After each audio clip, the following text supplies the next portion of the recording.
හරිලම ඉතින් එහෙනම් අපි ක්ලාස් එක පටන් ගමු වෙන විදිහට අපි ප්‍රධාන වශයෙන්ම ගිණුම් කරණයේදී දෙවෙනියටත් දෙන එක නම් තියෙන පාඩම තමයි සාකච්ඡා කරන්නේ. ඉතින් මේකෙදි අපි මූලික වශයෙන්ම දවස් දෙකක් වෙනවා දැන් පන්තිය පටන් ගන්නවා. මූලික වශයෙන් හැඳින්වීම ගිණුම් කරන සමීකරණය ගොඩනැගෙන ආකාරය සහ ගනුදෙනු සරල ගනුදෙනු ගිණුම් කරන සමීකරණයට කොහොමද ආදේශ කරන්නේ කියලා ඉගෙන ගත්තා මූලිකව පළවෙනි දවසේ. ඒ වගේම වත්කම් වලට අදාළ නිර්වචන වගකීම් හිමිකම් කියන්නේ මොනවද සහ ඒ වගේ ලක්ෂණ ගැන සාකච්ඡා කරා. ඊට අමතරව අපි දෙවෙනි දවසේ ගිය සතියේ සාකච්ඡා කරා ආදායම් වියදම් සම්බන්ධයෙන් ප්‍රධාන වශයෙන්ම ආදායමක් වියදමක් නිර්වචනය කරන ආකාරය, ඒ වගේම හඳුනා ගැනීමේ නිර්ණායක නැත්නම් ලක්ෂණ සාකච්ඡා කරා. ඒ වගේම අපි ගණන් දෙකක් සාකච්ඡා කරා. ප්‍රධාන වශයෙන්ම අපි ඉගෙන ගත්තා ගිණුම් කරන සමීකරණයේ පාඩමේදී මෙහිම ප්‍රතිඵලය ගණනය කරන්න පුළුවන් ආකාර ප්‍රධාන වශයෙන් වල දෙකක් ඉගෙන ගන්න තියෙනවා. එකක් ආදායම් ප්‍රකාශය මගින්, අනිත් එක ලාභ සමීකරණය මගින්. ලාභ සමීකරණය නැත්නම් සුද්ධවත්කම් ප්‍රවේශය කියලා අපි කියනවා. එතෙන්දී අපි කිව්වා ආදායම් ප්‍රකාශය නම් භාණ්ඩ සපයන ව්‍යාපාරයක ආදායම් ප්‍රකාශය, ඒ වගේම සේවා සපයන ව්‍යාපාරයක ආදායම් ප්‍රකාශය දෙවිධයක් කියලා කිව්වා. ඉතින් ඒව ගැන ගණන් හදද්දී ඔයාලට අයිඩියා එකක් ලැබෙයි. ගිය සතියේ අපි සාකච්ඡා කරා ගාණක්, පස්වෙනි ගාණ ගිණුම් කරන සමීකරණයට ගනුදෙනු ටික ආදේශ කළා. ඒ ආශ්‍රයෙන් ලාභයේ සෙව්වා. අපි ලාභය හොයන්න පුළුවන් ක්‍රම දෙකම ආශ්‍රයෙන්. ඒ කියන්නේ ආදායම් ප්‍රකාශයෙන් වගින් ලාභය හෙව්වා. ලාභ සමීකරණ නැත්නම් සුද්ධවත්කම් ප්‍රවේශය මගින් ලාභය හෙව්වා. ඒ ක්‍රම දෙකටම ආපු ලාභය එකම උත්තරේම තමයි සමානයි. එතකොට අපිට ගානේ A level වල ගානක් ඇවිල්ලා තිබුණොත් ගිණුම් කරන සමීකරණයට අදාළව ඔයාලට කැමති ක්‍රමයක් භාවිතා කරන්න පුළුවන්. ගානේ විශේෂයෙන් සඳහන් කිරීමක් කළා නැත්නම් ලාභය මේ ආකාරයට හොයන්න කියලා. එයා ක්‍රම දෙකෙන් කැමති ක්‍රමයකට යන්න පුළුවන් පාඩම. ඉතින් අපි මම ඒව ගැන දැන් වැඩිදුරට සාකච්ඡා ගිය සතියේ සාකච්ඡා කරපු දේවල් ගැන දැන් කියන්න යන්නේ නැහැ. මොකද නිකන් කාලයක් යන නිසා අපි අද කෙලින්ම ගානට යමු ටියුට් එකේ 6 වෙනි ප්‍රශ්නෙට. 6 වෙනි ප්‍රශ්නෙට යමු. 6 වෙනි ප්‍රශ්නෙට යමු. හරි. මෙහෙම ප්‍රතිඵලය. මේකට සාකච්ඡා කරගන්න. හරි. ටියුට් එකේ 6 වෙනි ප්‍රශ්නෙට යමු ළමයි. 6 වෙනි ප්‍රශ්නෙට අපි ඒක කරමු. 6 වෙනි ප්‍රශ්නය. ටියුට් එක ගන්න PDF ෆයිල් එක දෙනවා ඒක බලා ගන්න. ටියුට් එකේ 6 වෙනි ප්‍රශ්න තමයි අපි කරන්නේ. මේකේ මුලින්ම කියනවා ගිණුම් කරන සමීකරණයක් අපි ඉල්ලලා තියෙන්නේ වත්කම් ධන වියදම් සමානයි ප්‍රාග්ධනය ධන ආදායම් ධන වගකීම් ගිණුම් කරන සමීකරණයට ඒ ගනුදෙනු ටික ආදේශ කරන්න කියලා තියෙන්නේ. ඉතින් ළමයි මතක තියාගන්න මේ ගිණුම් කරන සමීකරණයෙන් ගණන් හදද්දී අනිවාර්යයෙන්ම දීලා තියෙන සමීකරණයම ඒ ආකාරයටම ලියන්න. ඕකේ මාරු කරන්න එපා. ඊටම මාරු කරලා එහෙම ලියන්න එපා. අනිවාර්යයෙන්ම දීලා තියෙන සමීකරණේ ඒ ආකාරයෙන්ම ප්‍රශ්නාංකය දාලා ඒ කොටසක් දාලා ප්‍රශ්නාංක 5 එක කොටස කියලා දාලා අපිට දාන්න පුළුවන් ගිණුම් කරන සමීකරණය. මේක ඊට පස්සේ පිටුවකම සම්පූර්ණයෙන්ම ලියා ගන්න. පිටු දෙකකට ඩික් වෙන්න රූල් කරන්න එපා. ඒතකොට කැතයි ගන්න. පිටුවක් සම්පූර්ණයෙන්ම අරගෙන රූල් කරන්න. වත්කම් ධන වියදම් සමීකරණ ලියා ගන්න. වත්කම් ධන වියදම් සමානයි වත්කම් ධන වියදම් සමානයි අපි කරන්නේ 6 වෙනි ගාන. 6 වෙනි ගාන. වත්කම් ධන වියදම් සමානයි වියදම් සමානයි ප්‍රාග්ධනය ධන ආදායම් ධන වගකීම්. ප්‍රාග්ධනය ධන ආදායම් ධන වගකීම් කියලා රූල් කරගෙන ඔයා මේවා වෙන් කරගන්න වෙනවා. තීරු වෙන් කරගන්න. ඒකට පැහැදිලි ගන්න. මම වෙන් කිරීමක් කරලා පැහැදිලිව දිනේ තියෙනවා නම් මේක දිනේ දාගෙන යමු. ඔව් දින තියෙන්නේ. ඒ නිසා අපි මේ පැත්තේ දිනේ දාන්න පොඩ්ඩක් වෙන් කරගමු. දිනේ දාලා පැහැදිලිව ඒ ගනුදෙනුව සටහන් කරගෙන යමු. හරි.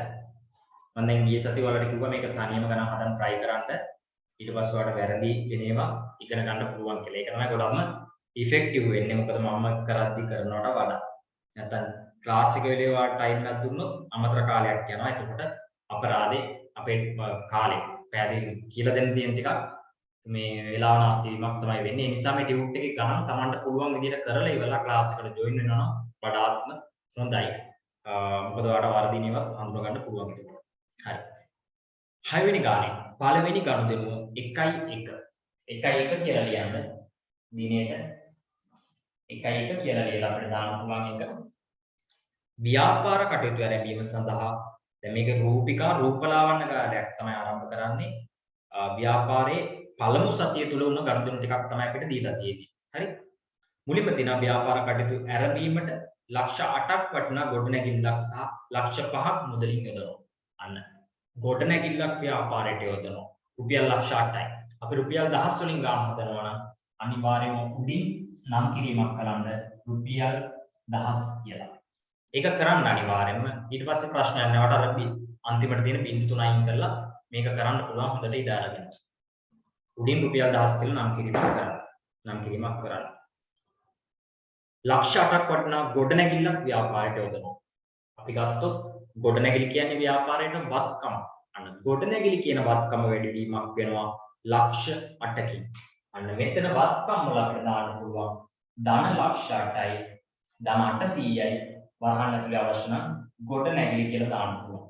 ගොඩනැගිලි කියලා දාන්න පුළුවන්.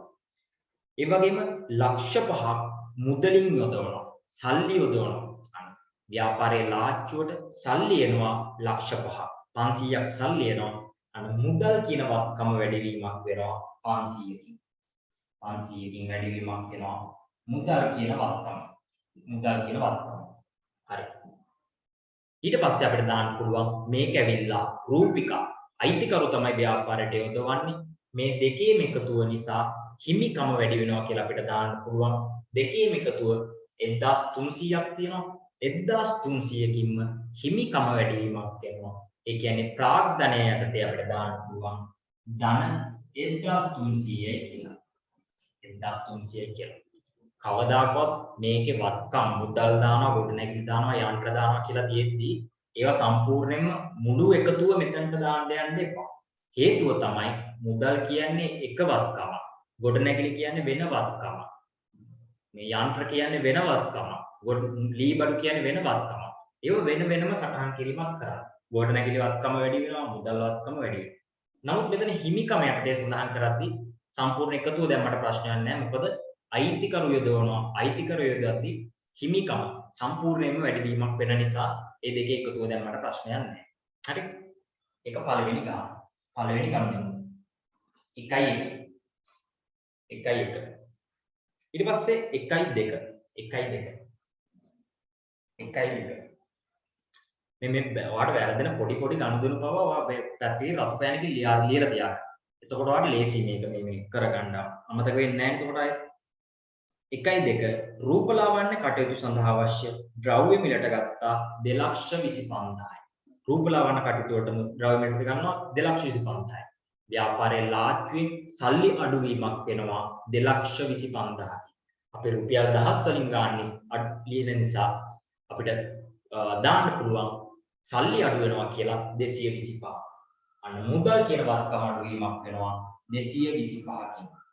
මුදල් මොනවද ගන්නෙ? සල්ලි දීලා ව්‍යාපාරයේ කටයුතු වලට අවශ්‍ය ද්‍රව්‍ය තමයි මිලට ගන්නෙ. කීයක්ද ගන්නෙ? ඔව් ඒ ගණන් තමයි ගන්නෙ. කියන්නේ ව්‍යාපාරයේ තොගේ කියන වත්කම වැඩි වීමක් වෙනවා 225. 225. තොග කියන වත්කම. තොග කියන්නේ වත්කම. ඔන්න ආට දෙවෙනි ගනුදෙනුව අපිට දාන්න පුළුවන්. අපි යම් තුන්වෙනි ගනුදෙනුවට. 1.3 මොකක්ද තියෙන්නේ බලන්න. රූපලාවන්‍ය සේවා සැපයීමෙන් 1,50,000ක් ලද අතර ඒ වෙනුවෙන් භාවිතා කළ ද්‍රව්‍ය පිරිවැය ලක්ෂයකි. අන්න රූපලාවන්‍ය සේවා සැපයීමෙන් 1,50,000ක් ලැබෙනවා. සල්ලි ව්‍යාපාරයට එනවා 1,50,000. මුදල් කියන වත්කම වැඩි වෙනවා 1,50,000කින්.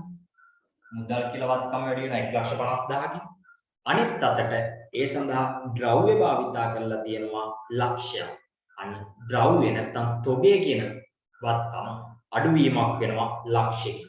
තොගේ කියන වත්කම අඩුවීමක් වෙනවා ලක්ෂයකින්. මේවා ලියනද ප්‍රශ්නයක් නැහැ මෙතන. ඔයාලට අමතක වෙනවා නම් ලියන්න ඒවා. වැඩි වෙන්නේ මොනවද අඩු වෙන්නේ මොනවද කියලා ලියන්න. මම කියද්දි ඔයාලා ලියන්න වැඩි වෙන්නේ මොනවද අඩු වෙන්නේ මොනවද කියලා. ඒකට ඔයාලට පැහැදිලි පස්සුමක් බලන්න පුළුවන්. හරි. අපි සාමාන්‍ය මූලික ගිණුම් කරන සමීකරණයට නම් අපි දාද්දි මුදල් අපි විකුණුමක් ගත්තොත් ලක්ෂයක බඩු 1,50,000ට විකුණන කියලා ගත්තොත් අන ලක්ෂයක බඩු තොගේ අඩු වෙනවා අනිත් අතට ව්‍යාපාරයට 1,50,000 මුදල් වෙනවා වෙනස හිමිකම වැඩිවීමක් විදිහට ගත්තා. නමුත් ළමයි මෙතන මතක තියාගන්න අපි ආදායම සහ වියදම වෙනමම තීරු දෙකක පෙන්වන්න අවශ්‍යයි. ඒ නිසා මෙතන 1,50,000ට තමයි විකිණීම සිද්ධ වෙන්නේ. විකුණුම් කියන්නේ ආදායම. අනිවාර්යයෙන්ම එතකොට ආදායම් තීරුවේ එකතු වීමක් විදිහට දාන්න ඕනේ 1,50,000. 1,50,000. 1,50,000ක විකුණුම් ආදායම ගන්න භාවිතා කරලා තියෙන ද්‍රව්‍ය 100යි. අපි ඔයාලට කියනවා දැන් මේක ඇවිල්ලා සේවා සපයන ව්‍යාපාරයක්. සේවා සපයන ව්‍යාපාරයක් නම් අපි විකුණුම් පිරිවැය කියලා කියන්නේ මේක ඇවිල්ලා භාවිතා කළ ද්‍රව්‍ය පිරිවැය. භාවිතා කළ ද්‍රව්‍ය පිරිවැය කියන්නේ ව්‍යාපාරයට වියදම. සේවා සපයන ව්‍යාපාරයේ ප්‍රධානතම වියදම. එතකොට අපිට වියදම් වැඩිවීමක් විදිහට දාන්න පුළුවන් අන්නේ ලක්ෂ්‍ය. ලක්ෂ්‍ය. ධන 100. ධන 100. කල්පනායෙන් බහදන්න මේවා. ආදායම් වියදම් සමීකරණයට දාද්දී මේ ආකාරයට තමයි දාන්නේ. සේවා ආදායම් ලැබීම. ආදායම වෙනම සල්ලි යනවාක පැත්තකින් අනෙත් අතට ආදායමක් විදිහට සටහන් කරනවා. තොගේ අඩු වෙන ද්‍රව්‍ය ප්‍රමාණය වත්කම් අඩු වෙනවා අනිත් අතට ඒක වියදමක් විදිහට දාන්න ඕනේ. ඉතින් මේ දේවල් අනිවාර්යයෙන් කරන්න මේවා කරන්න. 1.4 බලන්නකෝ අපි කියනවා. දැන් මාත් එක්කම ගාන හදන්න නැත්නම් මේක නිකම් බලන් ඉඳලා හරියන්නේ නැහැ. ව්‍යාපාර කටයුතු පුළුල් කිරීම සඳහා මහජන බැංකුවෙන් ලක්ෂ 2ක ණය මුදලක් ලබා ගන්නවා. සල්ලි ව්‍යාපාරයට එනවා ණයක් ගත්තට පස්සේ සල්ලි ව්‍යාපාරයේ ලාච්චුවට එනවා ලක්ෂ 2ක්. මුදල් කියන වස්තම වැඩිවීමක් වෙනවා ලක්ෂ 2කින්. ලක්ෂ 2කින් වැඩිවීමක් වෙනවා. අනිත් අතට ණයක් ගන්න බැංකු ණය කියන්නේ වගකීමක්. වගකීම් වැඩිවීමක් වෙනවා ලක්ෂ 2කින්. ලක්ෂ 2කින්. ලක්ෂ 2කින්. 1.4 1.5 අපි කරන්නේ මේ 6 වෙනි ප්‍රශ්නේ 1.5 ගත්තොත් 1.5 මොකක්ද කියන්නේ ව්‍යාපාරයේ දුරකථන ගාස්තු 3000ක්ද විදුලිය වෙනුවෙන් 2000ක්ද මුදලින් ගෙවීමක් කරා කීයක්ද 3000යි 2000යි 5000ක මුදලින් ගෙවීමක් කරනවා අන්න මුදල් කියන වත්කම 5000කින් අඩුවීමක් වෙනවා මුදල් කියන වත්කම 5000කින් අඩුවීමක් වෙනවා මොනවටද වියදම් කරන්නේ දුරකථන ගාස්තු වලටයි විදුලියටයි අන්න දුරකථන ගාස්තු කියන වියදම වැඩිවීමක් වෙනවා 3000කින් ඒ වගේම විදුලි වියදම කියන එක 2000කින් වැඩිවීමක් වෙනවා ඉතින් වියදම් යටතේ ඒක වෙන වෙනම සටහන් කරොත් දුරකථන ගාස්තු 3000කින් වැඩිවීමක් වෙනවා විදුලිය 2000කින් වැඩිවීමක් වෙනවා විදුලි වියදම් 2000කින් වැඩිවීමක් වෙනවා ඒක අනිවාර්යයෙන්ම වියදම් යටතේ අපි පෙන්වුම් කිරීමට අවශ්‍ය වෙනවා 1.6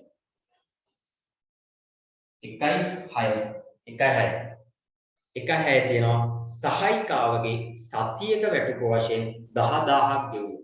මේක ඇවිල්ලා කොහොමද සතියකට තමයි අපි පිළිල කරන්නේ. ඉන්න ප්‍රශ්නයක් නැහැ. සතියක වැටුප ගෙවනවා. සතියක වැටුප ගෙවද්දී ව්‍යාපාරයේ ලාච්චුවෙන් සල්ලි අඩුවීමක් වෙනවා. කීයද 10000. මුදල් කියන වත්කම 10000කින් අඩුවීමක් වෙනවා. 10000කින් අඩුවීමක් වෙනවා. අනිත් අතට ඒක ඇත්තටම ව්‍යාපාරයට වියදමක් නම් අපි දාන්න වෙනම තීරුවක් තියෙනවා. වියදම් 10000කින් වැඩිවීමක් වෙනවා. සේවක වැටුප් කියන වියදම. ධන 10.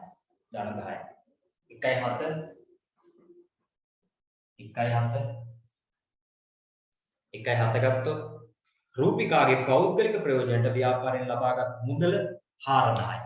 පෞද්ගලික ප්‍රයෝජනට ව්‍යාපාරයේ ලාච්චුවෙන් සල්ලි ගන්නවා. සල්ලි අඩු වෙනවා ව්යාපාරයේ ලාච්චුවෙන්. මුදල් කියන වත්කම අඩුවීමක් වෙන්න ඕනේ 4000.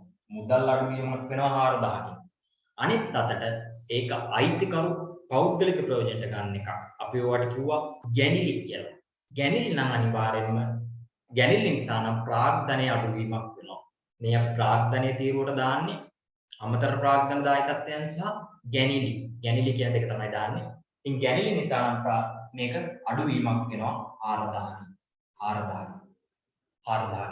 අවසාන කර දෙනවා මම මෙතනින් යන පේජ් ගන්න ඔයාලට මම කියන එකේ විදිහට නෝට් කර ගන්න 1.7 තව ගන්න දෙයක් තියෙනවා 1.7 තියෙනවා තව ගන්න දෙනවා 1.7 තියෙනවා සේවා ණයට සැපීම 5000යි සේවා ණයට සැපීම 50000යි භාවිතා කළ ද්‍රව්‍ය පිරිවැය 40000යි සේවා ණයට සැපයනවා අන්න ණයට සැපෙවුවාම කවුද ඇති වෙන්නේ ණය ගැතියෝ ඇතිවීමක් වෙනවා ණය ගැතියෝ ඇතිවීමක් වෙනවා කීයකින්ද 50000කින් 50000කින් ණය ගැතියෝ ඇතිවීමක් වෙනවා ණය ගැති කියන්නේ වත්කම් වැඩිවීමක් වෙනවා 50000කින් වත්කම් වැඩිවීමක් වෙනවා 50000කින් අනෙත් අතට ඒ සඳහා භාවිතා කළ ද්‍රව්‍ය පිරිවැය ද්‍රව්‍ය වටිනාකම 40000යි අන්න ව්‍යාපාරයේ ද්‍රව්‍ය වලින් ද්‍රව්‍ය කියන්නේ වත්කම් අඩුවීමක් වෙනවා 40000 ඉතින් අපි මූලික ගිණුම්කරණ සමීකරණයට නම් අපි මේ දෙක අතර වෙනස ලාභයක් විදිහට හිමිකම වැඩිවීමක් විදිහට දැම්මා. නමුත් මෙතනදී අපි එහෙම කරන්නේ නැහැ. හේතුව තමයි ආදායම් වියදම් වෙනමම තීරු දෙකක පෙන්වන්න අවශ්‍ය වෙනවා. හේතුවද ඒ උදාහරණ විදිහට කිව්වොත් මෙතන විකුණුම් ආදායම වෙනමයි වික්ක බඩු වලට භාවිතා කරන ද්‍රව්‍ය පිරිවැය වෙන ඒකේ වියදම වෙනමයි සටහන් කිරීමක් අවශ්‍ය වෙනවා. මෙතන ඇවිල්ලා ණයට විකුණුම් කියන්නේත් අපේ ප්‍රධානතම ආදායම අපිට විකුණුම් විතරක් නෙමෙයි ණයට විකුණුම්ත් අපි ආදායමක් විදිහට සලකනවා ඉදිරියට සාකච්ඡා කරනවා උපචිත සංකල්පය කියලා එකක් ඒකට අදාළව. ඉතින් මෙතනදී ගන්න පුළුවන් විකුණුමක් නිසා ණයට විකුණුම් නිසා 50000කින් ආදායම වැඩිවීමක් වෙනවා 50000කින් ආදායම වැඩිවීමක් වෙනවා ඒ සඳහා ද්‍රව්‍ය භාවිතා කරලා තියෙනවා 40000 ඒ කියන්නේ ඒකට අදාළ පිරිවැය එක අපිට ගන්න පුළුවන් වියදමක් විදිහට වියදම් වැඩිවීමක් වෙනවා 40000 වියදම් වැඩිවීමක් වෙනවා 40000 ඒ ආකාරයට අපිට ඒක දාන්න පුළුවන් ගන්න දෙමු ටික ගැටලුවක් තියෙනවා අතන මැසේජ් එකක් දාන්න හරි ගැටලුවක් තියෙනවා මැසේජ් එකක් දාන්න ආකාරයට අපිට දාන්න පුළුවන් ඒ ගන්න දෙමු ටික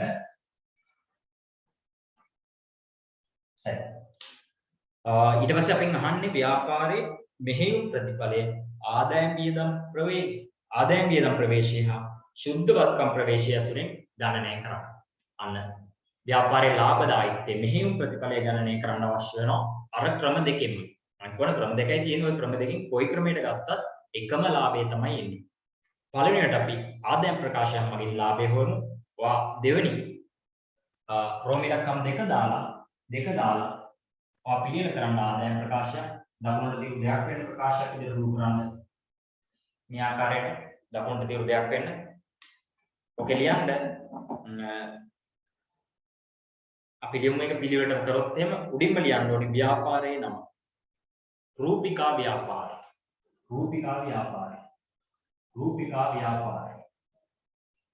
රූල් තුනකට ලියන්න මම කියන දේවල් ටික උඩම රූලේ රූපිකා ව්‍යාපාරය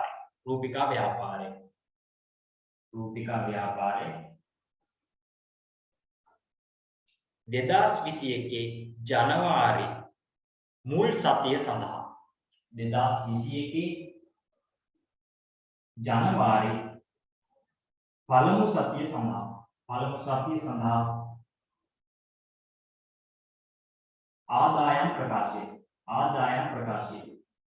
ආදායම් ප්‍රකාශය කියලා රූල් තුනකට නම් කිරීමක් කරන්න ගාන්ටරක මැදට වෙන්න එක ලියන්න ලස්සනට ලියන්න පිළිවෙලට රූපිකා ව්‍යාපාරයේ 2020 ජනවාරි පළමු සතිය සඳහා ආදායම් ප්‍රකාශය ඉතින් මෙතන එකපාරට ආදායම් ප්‍රකාශය රූල් කරන්න යන්න එපා හේතුව තමයි මෙතන භාණ්ඩ සපයන ව්‍යාපාරයක් නෙවෙයි මේක ඇවිල්ලා රූපලාවන්‍යකාරයක් කියන්නේ සේවා සපයන ව්‍යාපාරයක්. ඉතින් සේවා සපයන ව්‍යාපාරයක අපිට සරල ආදායම් ප්‍රකාශය රූල් කරන්න පුළුවන් ආදායමෙන් වියදම අඩු කරලා එහෙම නැත්නම් ඔයාට මෙතන ලියන්න පුළුවන් උඩින්ම සේවා ආදායම විකුණුම් කියන්නේ යන්න බා විකුණුම් සිද්ධ වෙන්නේ මේ භාණ්ඩ සපයන ව්‍යාපාරයකට වෙළඳාම සිද්ධ වෙන ව්‍යාපාරයක තමයි විකුණුම් පිරිවෙය තියෙන්නේ. මේ වගේ තියෙන්නේ සේවා ආදායම. මේ වගේ ප්‍රධානතම ආදායම තමයි සේවා ආදායම. සේවා ආදායමෙන් අඩු කරන්න ඕනි භාවිතා කළ ද්‍රව්‍ය පිරිවෙය. සේවා ආදායමෙන් භාවිතා කළ ද්‍රව්‍ය පිරිවෙය අඩු කරා නම් අපිට එනවා දල ලාභය.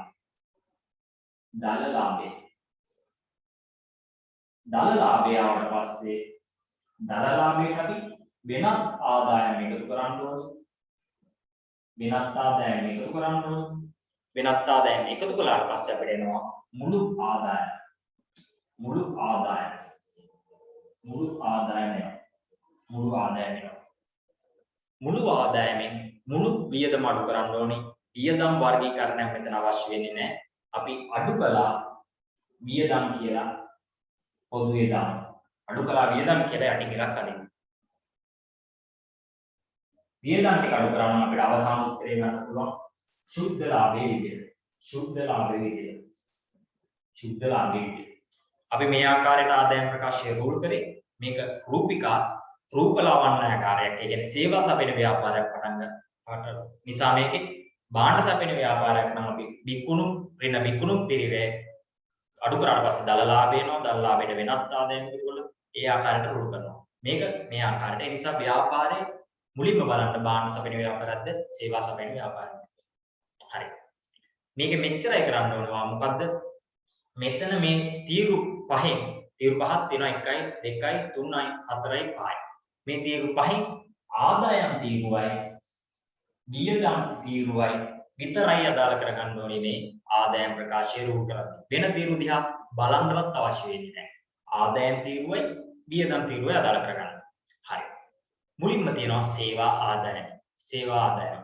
අපි මෙතන ආදායම් තීරුව බලාගෙන ගියොත් එකක් තියෙනවා 150කින් වැඩිවීමක් වෙලා තියෙනවා. 150කින් වැඩිවීමක් වෙලා තියෙනවා. ඒක අදාළ වෙන්නේ 1.3 සිද්ධ වෙච්ච ගනුදෙනුව. පොඩ්ඩක් ඔයා ක්‍රොස් චෙක් කරලා බලන්න 1.3 උන ගනුදෙනුව මොකක්ද කියලා. දැන් මේක ගත්තොත් අපේ ගානට යන්න ගානේ බලන්න 1.3 උන ගනුදෙනුව මොකක්ද කියලා. අන්න රූපලාවන්‍ය සේවා සැපීමෙන් 1,50,000ක් ලබනවා. අන්න ව්‍යාපාරයේ ප්‍රධානතම ආදායම තමයි ওই සේවා ආදායම. ওই සේවා ආදායම හැරෙන්න තවදුරටත් වෙන ආදායම් තියෙන්න පුළුවන්. පොලී ආදායම්, කුලී ආදායම් වගේවා තියෙන්න පුළුවන්. ඒ වෙලින්ම වෙනත් ආදායම් යටතේ අපි සටහන් කරන්නේ සේවා ආදායම ඇවිල්ලා ව්‍යාපාරයේ ප්‍රධානතම ආදායම. මේකේ ප්‍රධානතම ආදායමක් විදිහට මාර්ක් කරගන්න. මාර්ක් කරගන්න එක ප්‍රධානතම ආදායම විදිහට. ප්‍රධානතම ආදායමක් විදිහට පොඩ්ඩක් අපි මාර්ක් කරගන්න. ඊට පස්සේ අන්තිම ගනුදෙනුවක් තියෙනවා ධන 50යි කියලා. ඒක අදාළ වෙන්නේ 1.7 සිද්ධ වෙච්ච ගනුදෙනුව අවසාන ගනුදෙනුව. අන්න ඒකත් ඇවිල්ලා සේවා ණයට සැපීම. අන්න සේවා ණයට සැපීම. ඒකත් ඇවිල්ලා සේවා ආදායම. අපිට දෙක එකතු ගන්න පුළුවන් සේවා ආදායම විදියට 150යි 50යි 200යි සේවා ආදායම. වෙන ආදායම මොකුත් නැහැ. ඒ දෙක එකතු අපිට ගන්න පුළුවන් සේවා ආදායම විදියට 200යි. 200යි. ගාන රුපියල් 1000 වලින් හදන නිසා අනිවාර්යයෙන්ම රුපියල් 1000 කියලා නම් කිරීමක් කරන්න. රුපියල් 1000 කියලා වරහන් ඇතුළේ නම් කිරීමක් කරන්න. සේවා ආදායම 200යි. ඒ සඳහා භාවිතා කළ ද්‍රව්‍ය පිරිවැය අපිට බලන්න පුළුවන්. ඒ තීරුවට අදාළ වියදම බලන්න. ඒ තීරුවට අදාළ වියදම කියන්නේ ඒ සඳහා භාවිතා කළ ද්‍රව්‍ය පිරිවැය. මෙතන නම් 1,50,000ක ආදායමක් ගන්න. ලක්ෂයක් ද්‍රව්‍ය භාවිතා කරලා තියෙනවා. මෙතන නම් 50,000ක ආදායමක් ගන්න 40,000ක් ද්‍රව්‍ය භාවිතා කරලා තියෙනවා. ලක්ෂයයි 40,000යි දෙකේ එකතු වෙනවා 1,40,000යි. අපි ඒව ගන්න නිසා ඒවට පොඩි මාර්ක් එකක් දාන්න තෝපාය බලන්න අවශ්‍ය වෙන්නේ නැහැ. ලක්ෂයයි 40,000යි 1,40,000යි. අන්න සේවා ආදායම ලක්ෂ දෙකක් ගන්න අපි 1,40,000ක් ද්‍රව්‍ය භාවිතා කරලා තියෙනවා. අපිට උත්තරේ වල දල ලාභයේ 60,000යි. සේවා ආදායමෙන් භාවිතා කළ ද්‍රව්‍ය අඩු කරන්න අපිට උත්තර වෙනවා 60,000ක් විදියට. 60,000ක් විදියට. ඒකට අපි වෙනත් ආදායම් එකතු කරන්න ඕනේ. ඔයාලට දැක්කම තේරෙනවා ආදායම් තීරුවේ අපේ ආදායම් වර්ග දෙකයි තිබුණේ. ඒ දෙකම ඇවිල්ලා සේවා ආදායම. මේක ඇවිල්ලා අපිට කියන්නේ සල්ලි හම්බෙච්ච ආදායමක්. මේක සල්ලි ලැබෙන්න තියෙන ආදායමක්. ඒ දෙකේම එකතුව තමයි අපි ගත්තේ. අමතර සේවා ආදායම් මොකුත් තිබ්බේ නැහැ. ඒ නිසා වෙනත් ආදායම් වලට ඔයා ඉරක් ඇඳලා මුළු ආදායම 60ක් විදියට ගන්න. මුළු ආදායම 60ක් විදියට ගන්න. මේක පිළිවෙලට කරන්න. මුලින් ඉඳලා. එතකොට ලේසි මේක. ඊට පස්සේ මොකද්ද කරන්න ඕනි? මුළු ආදායමෙන් මුළු වියදම අඩු කරන්න ඕනේ. දැනටමත් ඔයා වියදමක් ගත්තා. ව්‍යාපාරයේ ප්‍රධානතම වියදම වන භාවිතා කළ ද්‍රව්‍ය පිරිවැය වියදම. ඒවට ගත්ත නිසා හරි ලකුණු දැම්මා. ඉතිරි වෙලා තියෙන වියදම් තමයි අපි මෙතන වියදම් යටතේ අපි දාන්න ඕනේ. මෙතන අපි බැලුවොත් ප්‍රධාන වශයෙන් 1.5 වෙච්ච ගනුදෙනු වර්ග දෙකක් තියෙනවා. ධන 3000 ඍණ 2000. 1.5 කියන්නේ අපි ගත්තොත් මෙතන දුරකථන ගාස්තු 3000යි විදුලිය 2000යි. අන්න අපි මේ දෙක එකතු කරලා දාන්න එපා. මේ දෙක වෙන වෙනම දාන්න. වියදම් යටතේ දුරකථන ගාස්තු 3000යි විදුලිය 2000යි. විදුලිය 2000යි. විදුලිය 2000යි. මේ දෙකක් ගත්ත නිසා පොඩි මාර්ගයක් දානවා. 1.6 1.6 මොකද්ද බලන්න. අන්න සහායිකාවගේ වැටුප නැත්තම් ගත්තොත් සේවක වැටුප. සේවක වැටුප කියනවා 10000.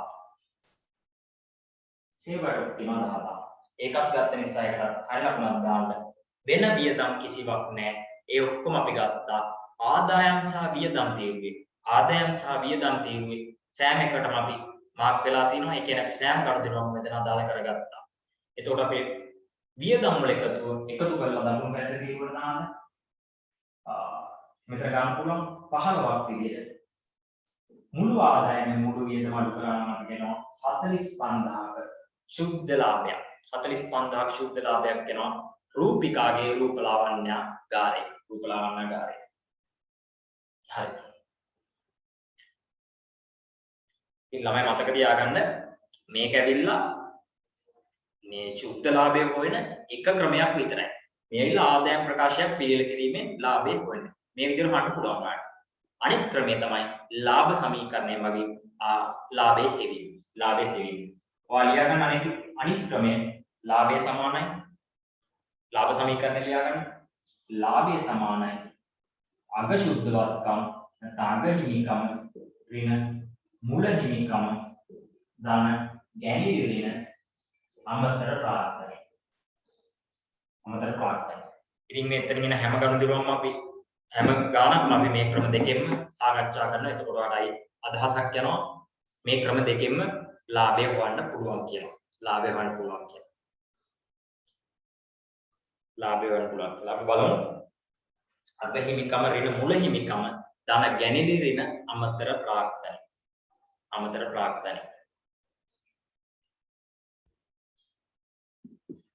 අමතර ප්‍රාර්ථනය. හරි. මේකදී අවශ්‍ය වෙනවා අග හිමිකම මුල හිමිකම ගණනය කරන්න. අග හිමිකම සහ මුල හිමිකම ගණනය කරන්න. ඒකදී හිමිකම විදියට ගණිතී මතක තියාගන්න මෙතන හිමිකම යටතේ එන දැන් මූලික ගිණුම් කරන සමීකරණ නම් හිමිකම තීරුවේ අවසාන එකතුව ගන්න පුළුවන් අපිට අග හිමිකම විදියට. හිමිකම තීරුවේ මුල එකතුව ගන්න පුළුවන් මුල හිමිකම විදියට. නමුත් මෙතනදී මතක තියාගන්න මෙතනදී අපි හිමිකමට බලපාන ප්‍රධාන ගනුදෙනු දෙකක් වෙන වෙනම මේකේ අර්ථ ප්‍රාග්ධනය එක තීරුවක අපි සටහන් කරා. හරි. ඊට අමතරව හිමිකමට බලපාන ප්‍රධාන ගනුදෙනු දෙකක් අපි වෙනම තීරු දෙකක සටහන් කිරීමක් කළා. ඒ නිසා මතක තියාගන්න මෙතන අග හිමිකම ගන්නවා නම් මෙතන ප්‍රාග්ධනයේ තීරුවේ අවසාන එකතුවට ආදායම් ටික එකතු කළා. ප්‍රාග්ධනයේ තීරුවේ අවසාන එකතුවට නඩකින්න. මෙතන ඒ ක්‍රමයට යනවා නම් ප්‍රාග්ධනයේ තීරුවේ අවසාන එකතුව ගන්න ඕනි.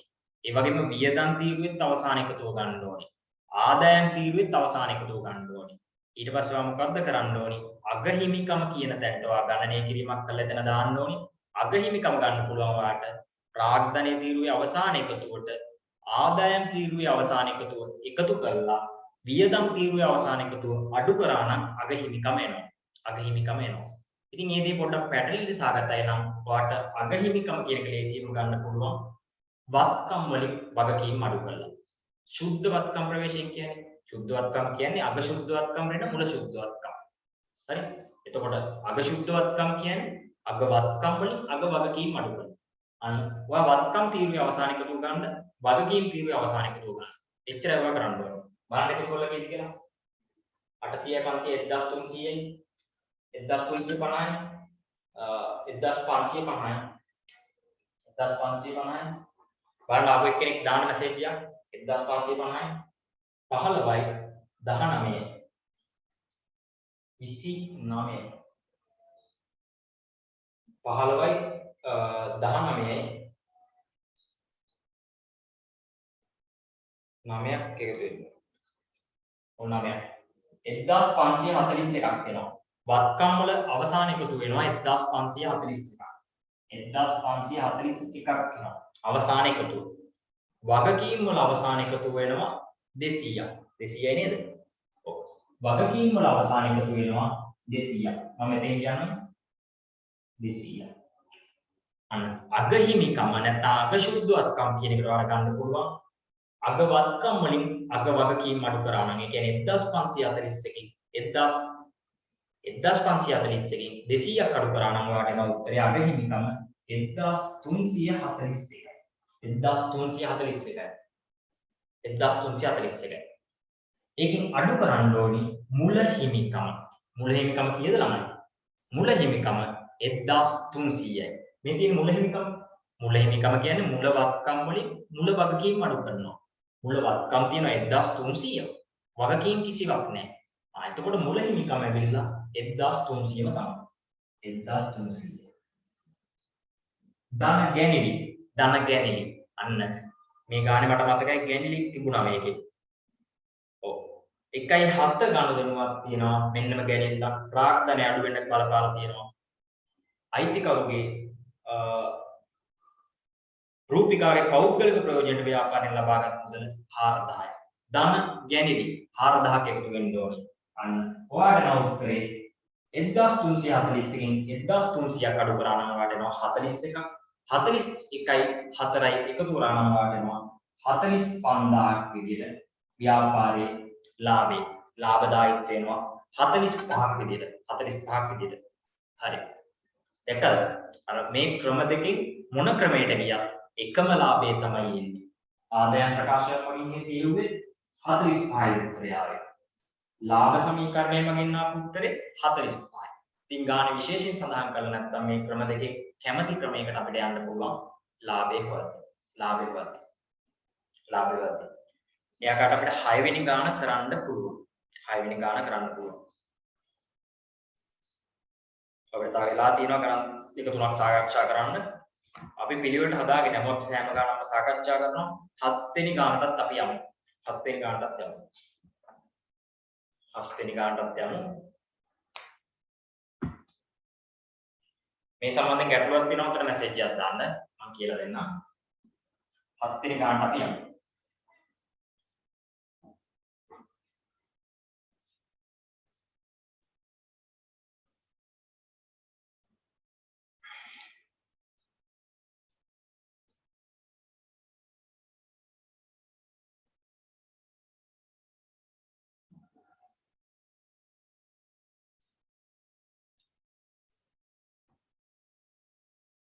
හරි.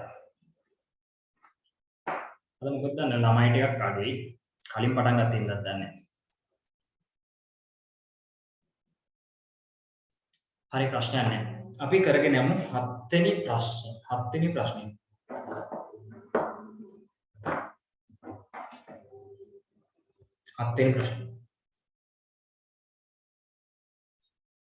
මේ මුල ඉඳලම හරියට පුළුවන් වෙන්න ඕනේ. ඒකයි හරියට ඉගෙන ගන්න ප්‍රශ්න තියෙනවා අනිවාර්යයෙන්ම අහන්න. දන්නවා වගේ ඉන්න එපා. පොඩිවක් ගැටලුවක් තියාගන්න එපා මේ සම්බන්ධව.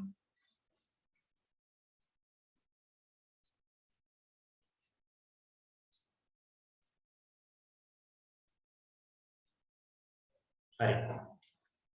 මේ ගණන් එන්න පුළුවන් විවිධ ආකාර තියෙනවා. සමහර ඒවා තියෙනවා කියන්නේ ගනුදෙනු ටික ගිණුම් කරන සමීකරණයට ආදේශ කරන්නත් පුළුවන්. දෙන්න පුළුවන්. නැත්නම් ගිණුම් කරන සමීකරණයට ආදේශ කරලා දීලා ඒ ගනුදෙනු විස්තර කරන්නත් දෙන්න පුළුවන්. දැන් මේක ඒ වගේ ගානක්. ඔයා විස්තර කරන්න ඕනේ ගනුදෙනුව මොකක්ද කියලා. අපි බලමු. 7 වෙනි ගාන තියෙන්නේ 2018 මේ උසස් පෙළ ප්‍රශ්න විභාගෙට එන ප්‍රශ්න 1 සිට 10 දක්වා එකිනෙක ගනුදෙනුව විස්තර කරන්න අවශ්‍ය තැන්හි අතිරේක තොරතුරු සැලකිල්ලට ගන්න කියලා දීලා තියෙනවා. පළවෙනි කොටස අපි කරොත් 7 එක කොටස.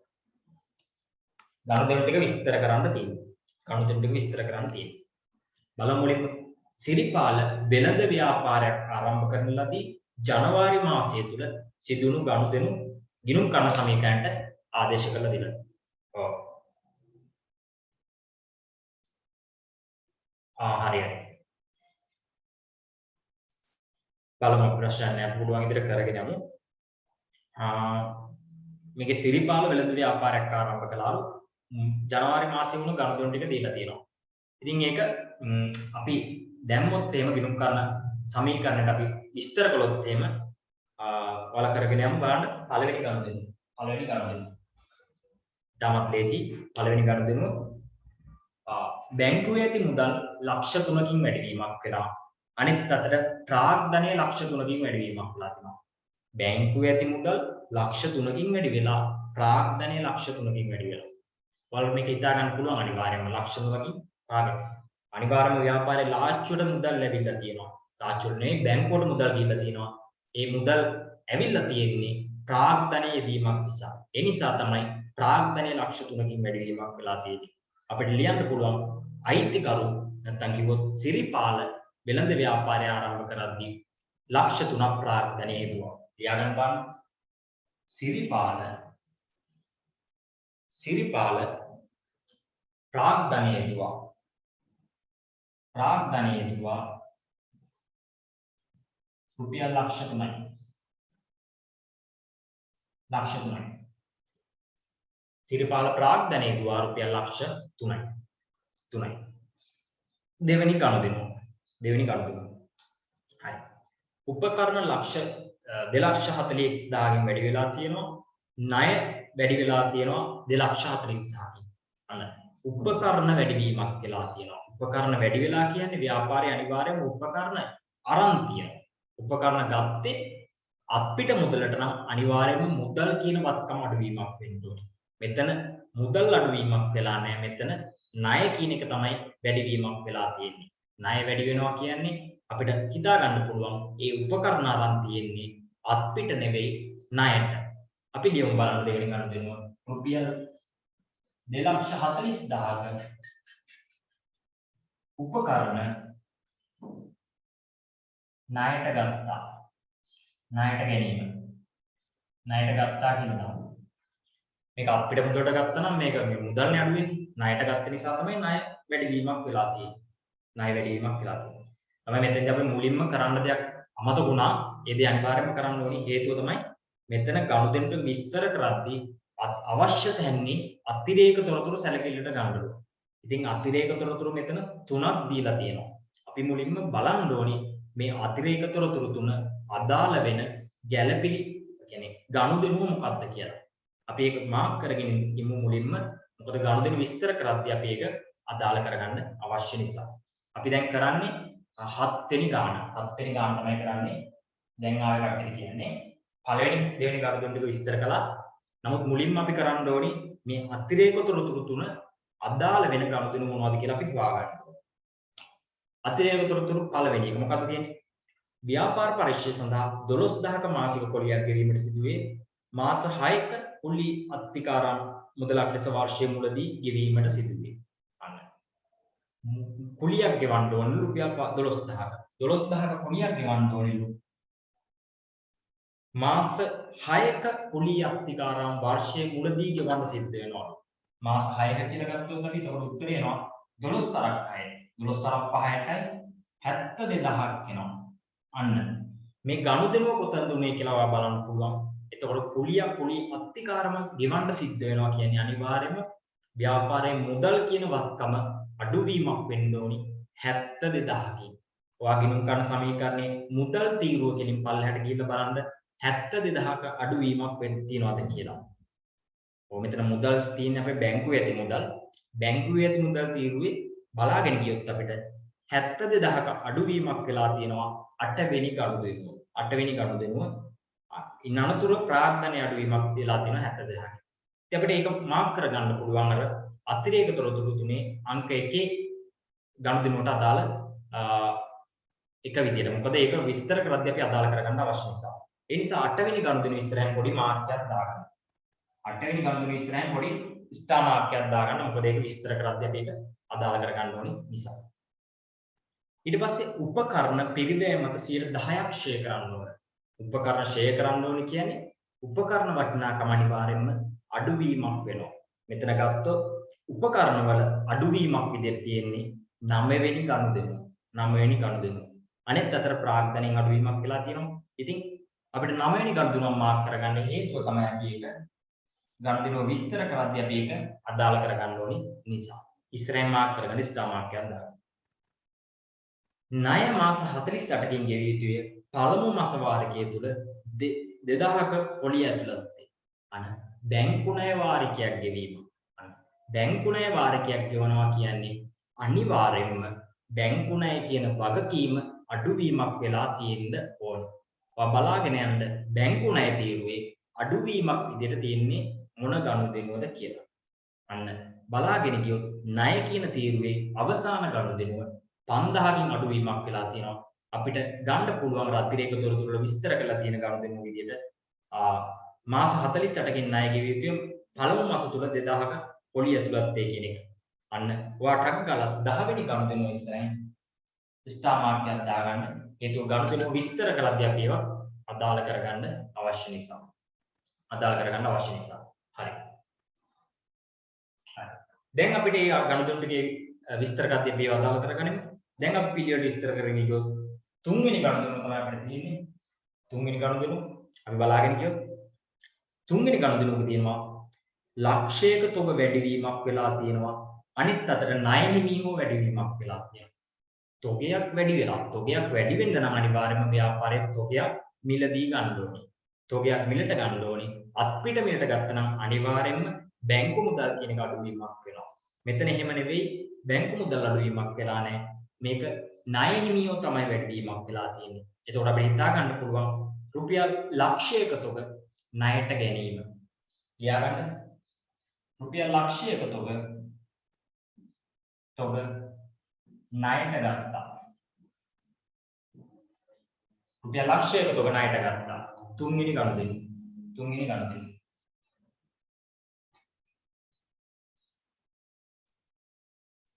හරි. හතරවෙනි ගනුදෙනුව.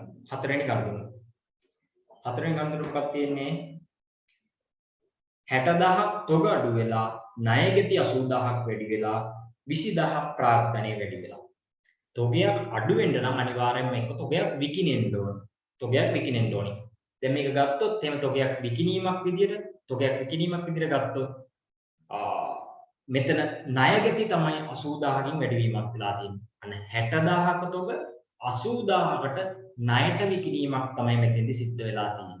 ඒ නිසා තමයි ණයගෙති 80000කින් වැඩිවීමක් වෙලා තියෙන්නේ. එතන වෙනස 20000 ලාභයක් විදියට ප්‍රාග්ධනත හිමිකම යටතේ වැඩිවීමක් විදියට මෙතන පෙන්වුම් කරලා තියෙනවා. අපිට ඔබ විස්තර කරන්න පුළුවන් 60000ක තොග 80000කට ණයට විකිණීම. ණයට නේද? ඔව්. ණයගෙති වැඩි වෙනවා කියන්නේ ණයට විකුණනවා. රුපියල් 60000ක තොග 80000කට ණයට විකිණීම. ණයට විකිණීම. 60000ක තොග 80000කට ණයට විකිණීම. පස්වෙනි ගනුදෙනුව.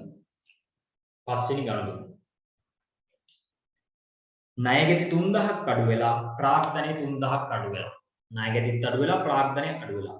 ණයගෙති අඩු වෙන්න නම් එක්කෝ ණයගෙතියන්ගේ මුදල් ලැබීමක් වෙන්න ඕනේ. නැත්නම් ණයගෙති සම්බන්ධ වියදමක් වෙන්න ඕනේ. ඉතින් මුදල් ලැබීමක් නම් අනිවාර්යයෙන්ම මුදල් කියන වත්කම වැඩිවීමක් වෙනවා. නමුත් එහෙම වෙලත් නැහැ මෙතන ප්‍රාග්ධනය අඩුවීමක් වෙලා තියෙනවා. උතන අනිවාර්යයෙන්ම වියදමක්. ණයගෙතියන් සම්බන්ධ වියදම් මොනවද තියෙන්නේ? බෝල් ණය, දුන් වට්ටම් ඔය ඕන එකක් ගන්න පුළුවන් මේ සම්බන්ධයෙන්. 3000ක් ණයගෙති අඩුවීමක් වෙලා තියෙනවා. ප්‍රාග්ධනය 3000ක් අඩු වෙලා තියෙනවා. අපිට ගන්න පුළුවන් දුන් වට්ටම් රුපියල් 3000 නැත්නම් බෝල් ණය රුපියල් 3000 කියලා. බෝල් ණය රුපියල් 3000යි. ණයගෙති බෝල් ණය 3000යි. 3000. හයවෙනි ගනුදෙනුව. රුපියල් 50000ක් ණයගෙතියෝ අඩුවීමක් වෙලා තියෙනවා. අනෙත් අතට බැංකුවේ ඇති මුදල් 50000කින් වැඩිවීමක් වෙලා තියෙනවා. ණයගෙති අඩු වෙලා මුදල් වැඩි වෙලා අනිවාර්යෙන්ම එතකොට ණයගෙතියෝ අපිට සල්ලි දීලා. ඒ නිසා ණයගෙති වටිනාකම අඩුවීමක් වෙලා තියෙනවා. අපිට ලියන්න පුළුවන් ණයගෙති මුදල් ලැබීම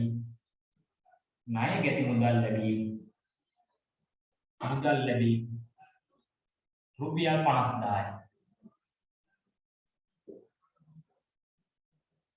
ණයගැති මුදල් ලැබීම රුපියල් 50000ක්. 7 වෙනි ගනුදෙනු. 7 වෙනි ගනුදෙනු. රුපියල් 70000ක් බැංකුවේ ඇති මුදල් අඩුවීමක් වෙලා තියෙනවා. වෙළඳ ණය හිමියෝ 70000කින් වැඩිවීමක් අඩුවීමක් වෙන්න ඕනේ අනිවාර්යයෙන්ම. ණය හිමියෝ අඩු වෙන්න ඕනේ අනිවාර්යයෙන්ම. වෙළඳ ණය හිමියෝ අඩු වෙන්න නම් මුදල් අඩු වෙන්න නම් අනිවාර්යයෙන්ම ලාජ්ජුවෙන් සල්ලි ණය හිමියන්ට ගෙවීමක් වෙන්න ඕනේ. එතකොට මුදල් අඩුවීමක් වෙලා තියෙනවා. අනිත් අතට ණය හිමියෝ වෙළඳ ණය හිමියෝ අඩුවීමක් වෙලා තියෙනවා. අපිට ලියන්න පුළුවන් ණය හිමි මුදල් ගෙවීම ණය හිමි මුදල් ගෙවීම ණය හිමි මුදල් ගෙවීම කියලා දාන්න පුළුවන් රුපියල් 70000යි. රුපියල් 70000. ණය හිමි මුදල් ගෙවීම රුපියල් 70000යි. 70000යි. හරි. 8 9 10 8 9 10 අපි මාක් කරගත්තා. අර අතන අතිරේක තොරතුරු තුනේ විස්තර කරලා තියෙන ගනුදෙනු තුන තමයි ඒ තුන. ඉතින් අපි ඒ තුන මාක් කරගත්ත නිසා ඒ තුනට අදාළ ඒ විස්තරය අපි ලියන්න අවශ්‍ය වෙනවා. 8 වෙනි ගනුදෙනුව විදිහට ව්‍යාපාර පරිශ්‍රය සඳහා කුලි අත්තිකාරම් ගෙවීම මාස 6ක කුලියක් ගෙවීම රුපියල් 72000යි කියලා ලියමු. ව්‍යාපාර පරිශ්‍රය සඳහා මාස 6ක කුලිය ගෙවීම මාස 6ක කුලිය ගෙවීම 72000යි. 72000යි. අර දීලා තියෙන අතිරේක තොරතුරු තියෙන එක ලියන්න තියෙන්නේ ඒ ආකාරයෙන්. 70000. 70000. 70000. ඊට පස්සේ තියෙනවා 9 වෙනි ගනුදෙනු විදිහට දාන්න පුළුවන් උපකරණ අඩුවීමක් වෙලා තියෙනවා. උපකරණ ෂෙයා. උපකරණ අපිට ගන්න පුළුවන් උපකරණ මාසික ෂෙයා රුපියල් 2000යි. උපකරණ මාසික ෂෙයා උපකරණ මාසික ෂෙයා රුපියල් 2000යි. උපකරණ මාසික ෂෙයා රුපියල් 2000යි. අවසාන ගනුදෙනුවත් අපි මාක් කරගත්තා. හේතුව තමයි අතිරේක තොරතුරු අංක 3 තියෙනවා ඒකට අදාළ ගනුදෙනු. ණය වාරිකයක් ගෙවීම රුපියල් 5000යි.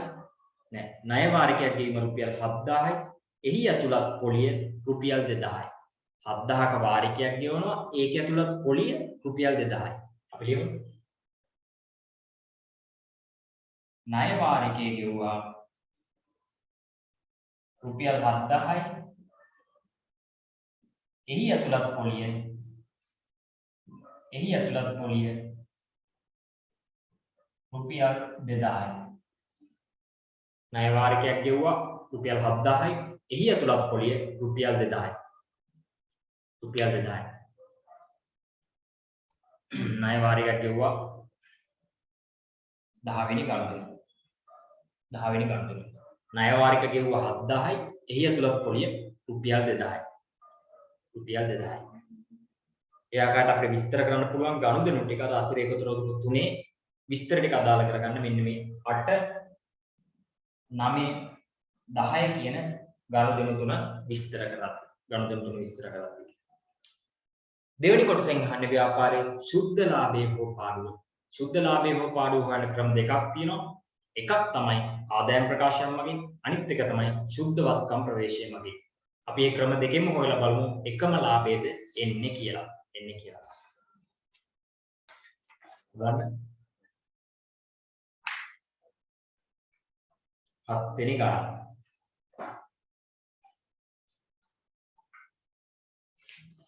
හරි. ආදායම් ප්‍රකාශන රූල් කරන්න. ආදායම්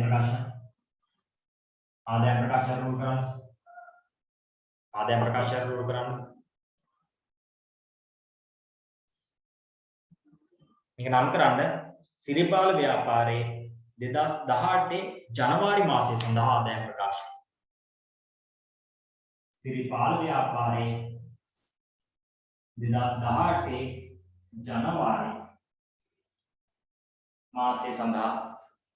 ජනවාරි මාසයේ සඳහා සඳහා ආදායම් ප්‍රකාශය ආදායම් ප්‍රකාශය ආදායම් ප්‍රකාශය ආදායම් ප්‍රකාශය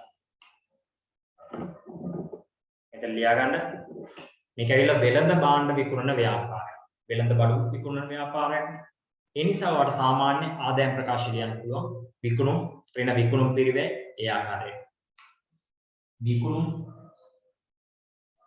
වලින් විකුණුම් පිරිවැය අඩු කරන්න ඕනේ විකුණුම් පිරිවැය අඩු කරන්න ඕනේ අඩු කරාට පස්සේ දැන් දල ලාභය එනවා දල ලාභය එනවා දල ලාභයට වෙනත් ආදායම් එකතු කරනවා වෙනත් ආදායම් එකතු කරලා පස්සේ මුළු ආදායම එනවා මුළු ආදායම එනවා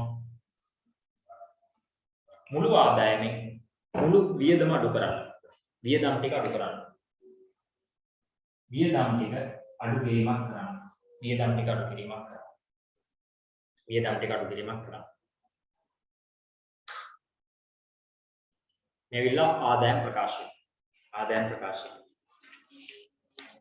ආදායම් ප්‍රකාශය හරි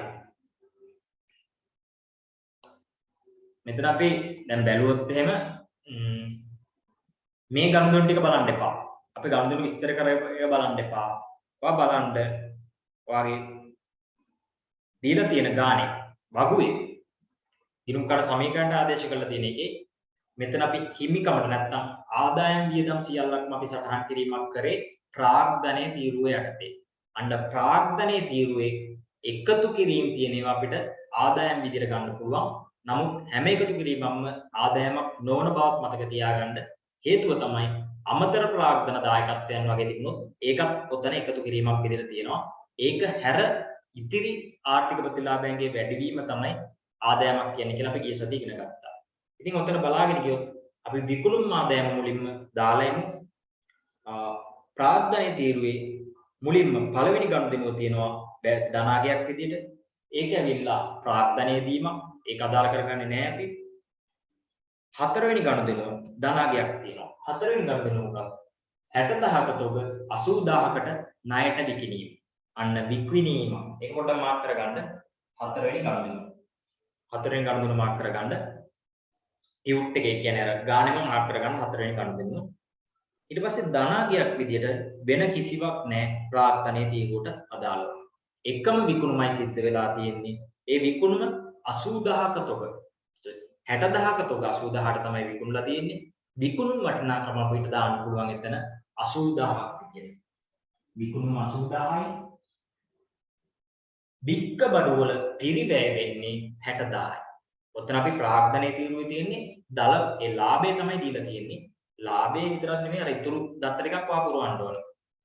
80000 මේ 80000ට විකුණන්නේ 60000ක තොග. වික්ක බඩුවල පිරිවැය 60000. 60000යි විකුණුම් පිරිවැය. අන්න විකුණුම් වලින් විකුණුම් පිරිවැය අඩු කරාට දල ලාභය එනවා 20000ක් විදියට. දල ලාභයේ 20000ක් විදියට ගන්න පුළුවන්. ඉතාමත් ලේසියෙන් 20000ක් විදියට. ඉතින් මේ ගානේ වෙනත් ආදායම් මොකුත් නැහැ. තිබුණා නම් උතන ප්‍රාග්ධනයේ තීරුවේ එකතු කිරීම විදියට තියෙනවා. එහෙම නැහැ. ඒ නිසා වෙනත් ආදායම් වලට ඉරක් ගහලා මුළු ආදායමට ගන්න පුළුවන් 20000ක් විදියට. මුළු ආදායම 20000ක් විදියට ගන්න පුළුවන්. ඊට පස්සේ ළමයි මුළු ආදායමෙන් වියදම අඩු කරන්න ඕනේ. මුළු වියදම අඩු කරන්න ඕනේ.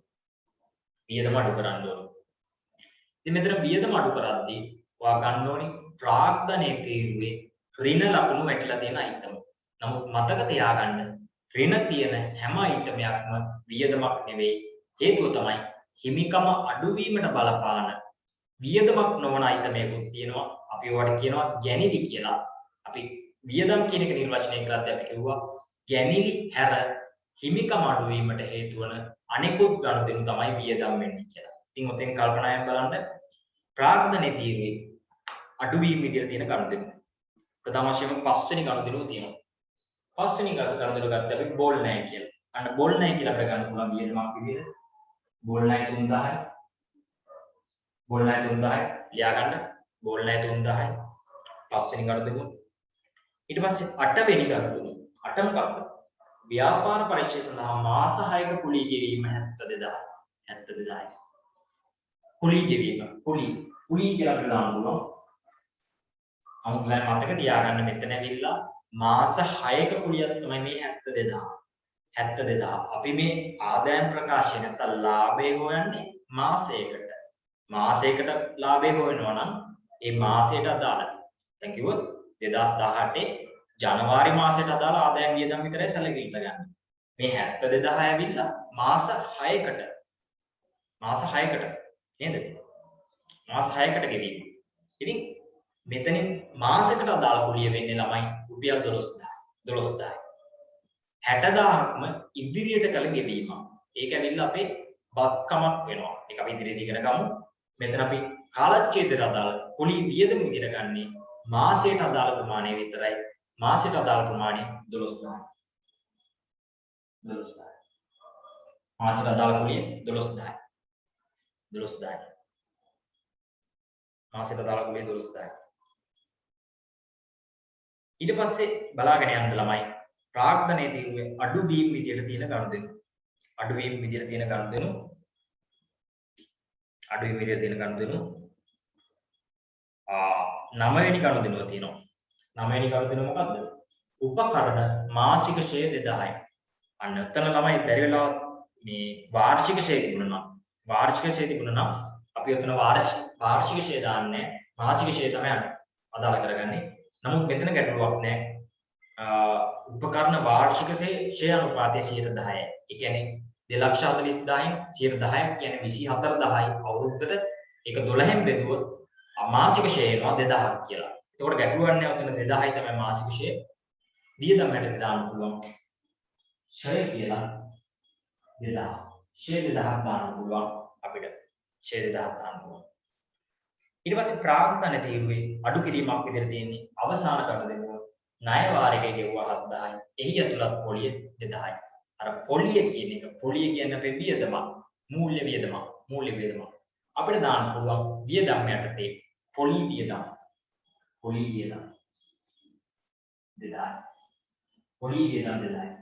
අන්න මුළු ආදායමෙන් වියදම් ටිකක් පිළිවෙලට ලිව්වා.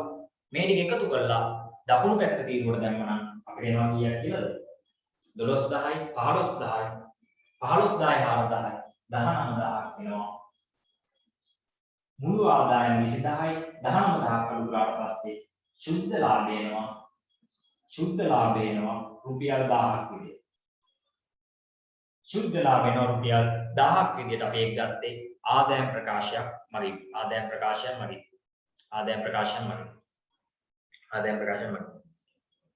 මේ ආකාරයට ගන්න පුළුවන් මොකද්ද සුද්ධ ලාභය.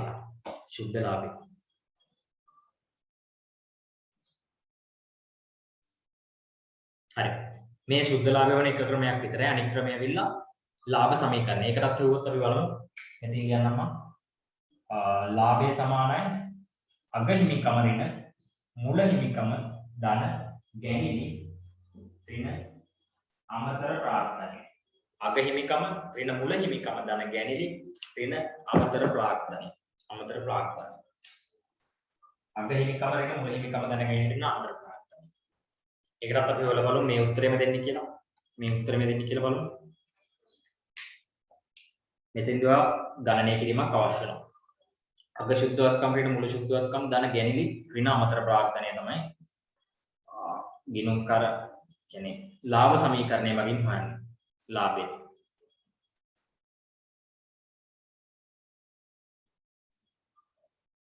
හරි. ඉතින් මෙතන බලන්න අග ශුද්ධවත්කම් කීයද මුල ශුද්ධවත්කම් කීයද කියලා බලන්න. එතෙන්දී ඔයා බලන්න ඕනි වත්කම් ක්‍රමයට ගියොත් අග ශුද්ධවත්කම් කියලා ගන්න ඕනි අග වත්කම් වලින් අග වගකීම් අඩු කරලා. එතකොට උතන තියෙන සෑම වත්කමක්ම එකතු කරන්න ඕනි. සෑම වගකීමක්ම එකතු කරන්න ඕනි. අවසාන වගකීම් වල එකතුවෙන් වත්කම් වල එකතුවෙන් වගකීම් වල එකතුව අඩු කරා නම් අග ශුද්ධවත්කම් වෙනවා. ඌට වඩා වටලේසි උතන තියෙන ප්‍රාග්ධනයේ තීරුවේ අවසාන එකතුව ගන්න එක. හේතුව තමයි හිමිකමට බලපාන සෑම ගනුදෙනුවක්ම අපි සටහන් කරේ ප්‍රාග්ධනයේ තීරුවේ නිසා. අපි කලින් ගානේ නම් හිමිකමට අදාළ සෑම ගනුදෙනුවක්ම අපි ප්‍රාග්ධනයේ තීරුවේ සටහන් කරේ නැහැ. හිමිකමට බලපාන ප්‍රධාන ගනුදෙනු දෙකක් වන ආදායම සහ වියදම වෙනමම තීරු දෙකක පෙන්වුම් කරා. එතකොට අගහිමිකම ගන්නවා නම් ඔයා අනිවාර්යයෙන්ම අර ප්‍රාග්ධනයේ තීරුවේ අවසාන එකතුවට ආදායම් තීරුවේ අවසාන එකතුව එකතු කරලා වියදම් තීරුවේ අවසාන එකතුව අඩු කරලා තමයි අගහිමිකම ගන්න.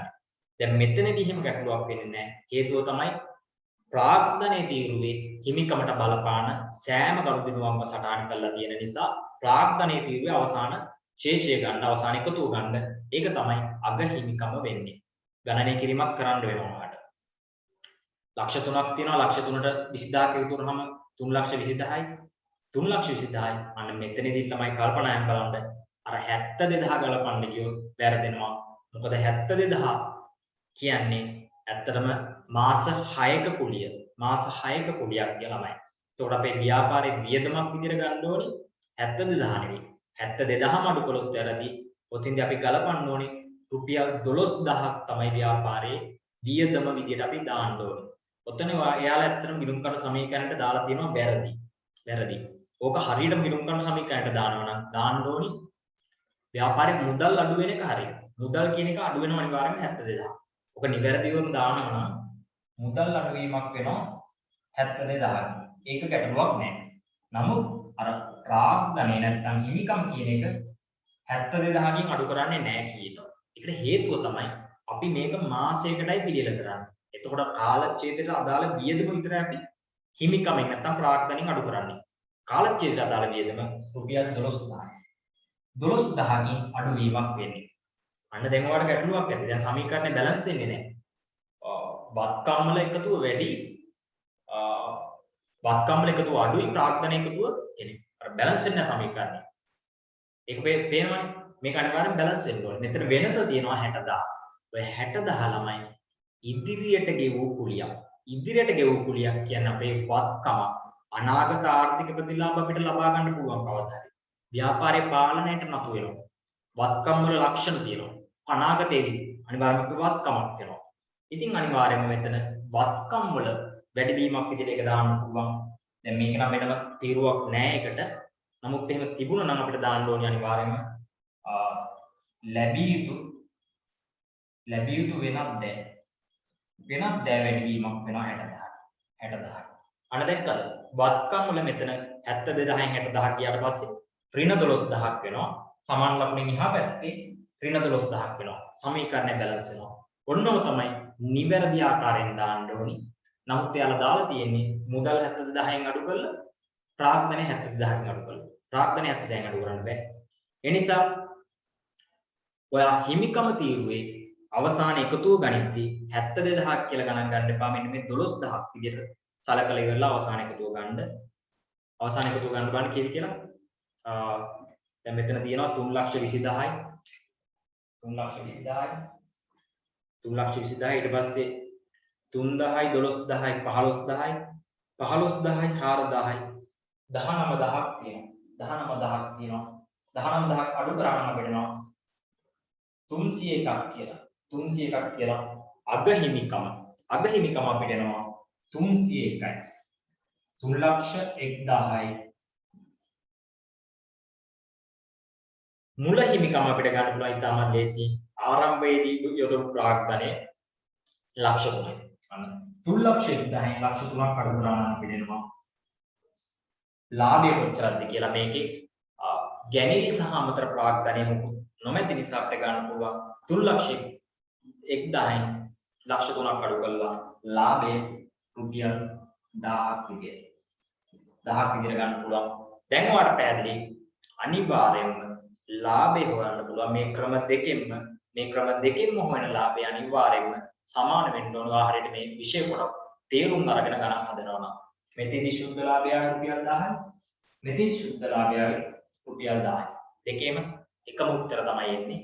මේවා ගැන හරි අවබෝධයක් ලබා ගන්න. එතකොට මේවා ලේසි හේතුව තමයි මේකෙන් ගිණුම් කරන සමීකරණයට අදාළ අනිවාර්යෙන් ප්‍රශ්නයක් එනවා ඒ ලෙවල් විභාගෙ. නිසා ආයෙත් මේවා අතපත ගන්න තියාගන්න එපා. දැම්ම අල්ලගන්න මේක 100%ක්.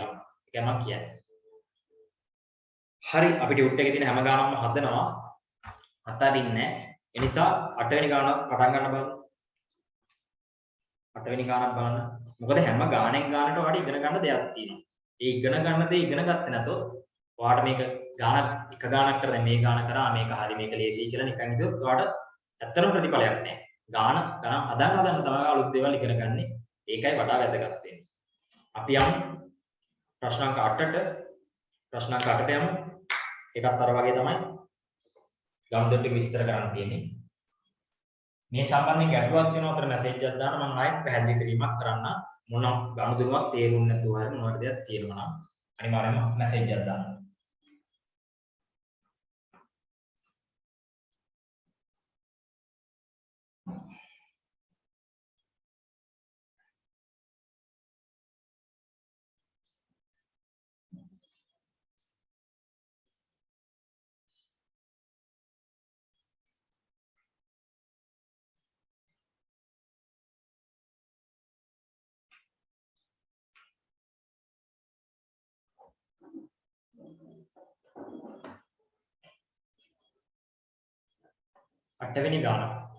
අටවෙනි ගාන.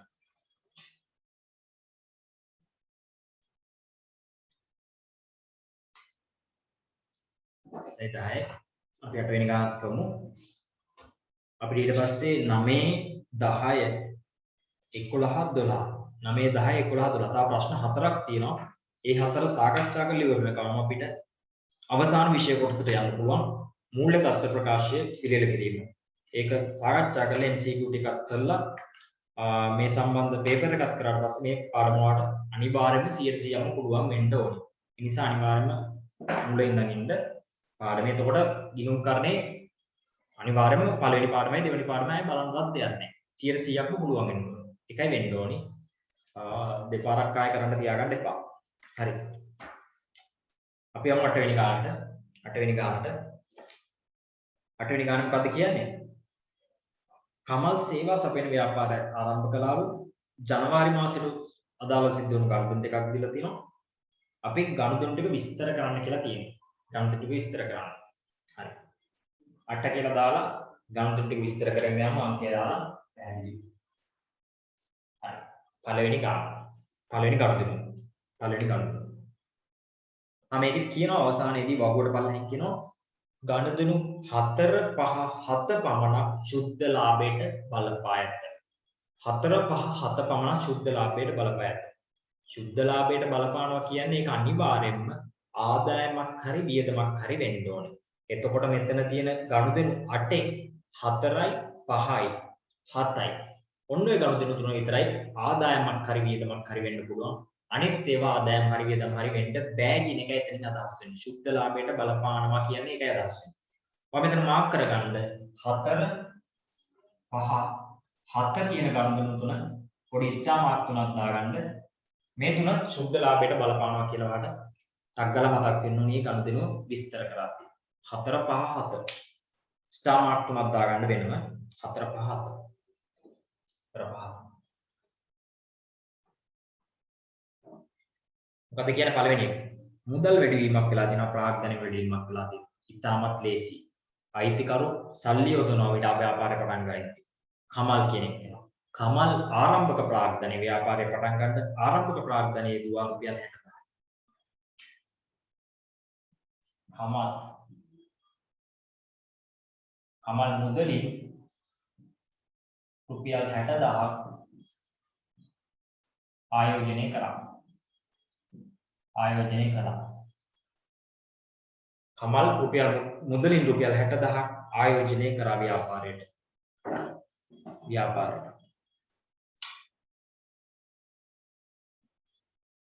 හරි කලබලයක් නැහැ මේ ලියා ගන්න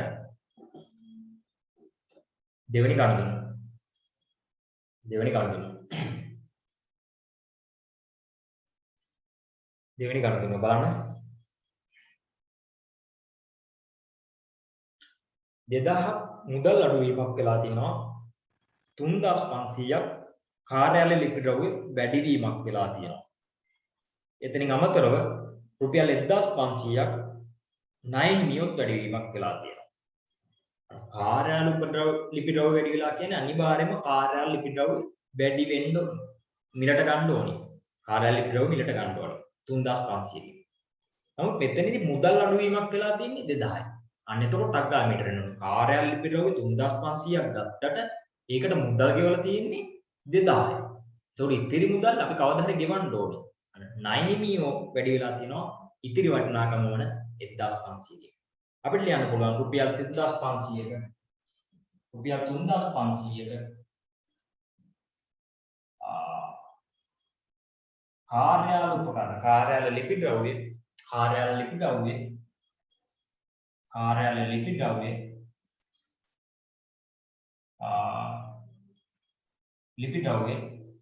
රුපියල් 2000ක් ගෙවා මිලට ගැනීම. රුපියල් 2000ක් ගෙවා ඒකවා කැමති ආකාරයෙන් ලියන්න පුළුවන් මේ අදහස එන ඕනෑම ආකාරයෙන් ලියන්න පුළුවන් ඒක ගැටලුවක් නැහැ. මේකේ මෙහෙම්මම ලියවෙන්න ඕන කියලා එකක් නැහැ.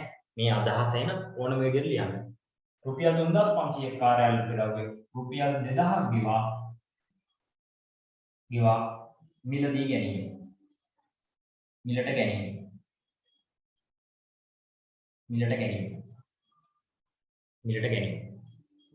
තුන්වෙනි ගණුව. බලන්න.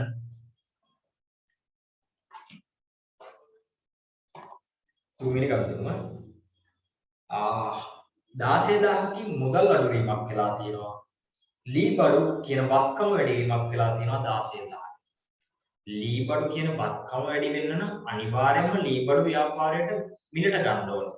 මේක අත්පිටද ණයටද මිලට අරන් තියෙන්නේ. අත්පිට මිලට ගත්ත නිසා තමයි ව්‍යාපාරයේ ලාභයෙන් මුදල් අඩු වීමක් වෙලා තියෙන්නේ. අපිට ලියන්න පුළුවන් තුන්වෙනි කරුණ රුපියල් 16000ක ලී බඩු අත්පිට මුදලට මිලට ගැනීම.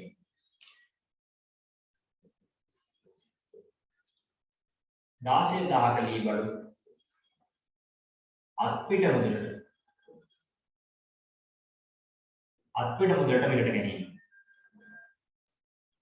මුදලට මිලට ගැනීම.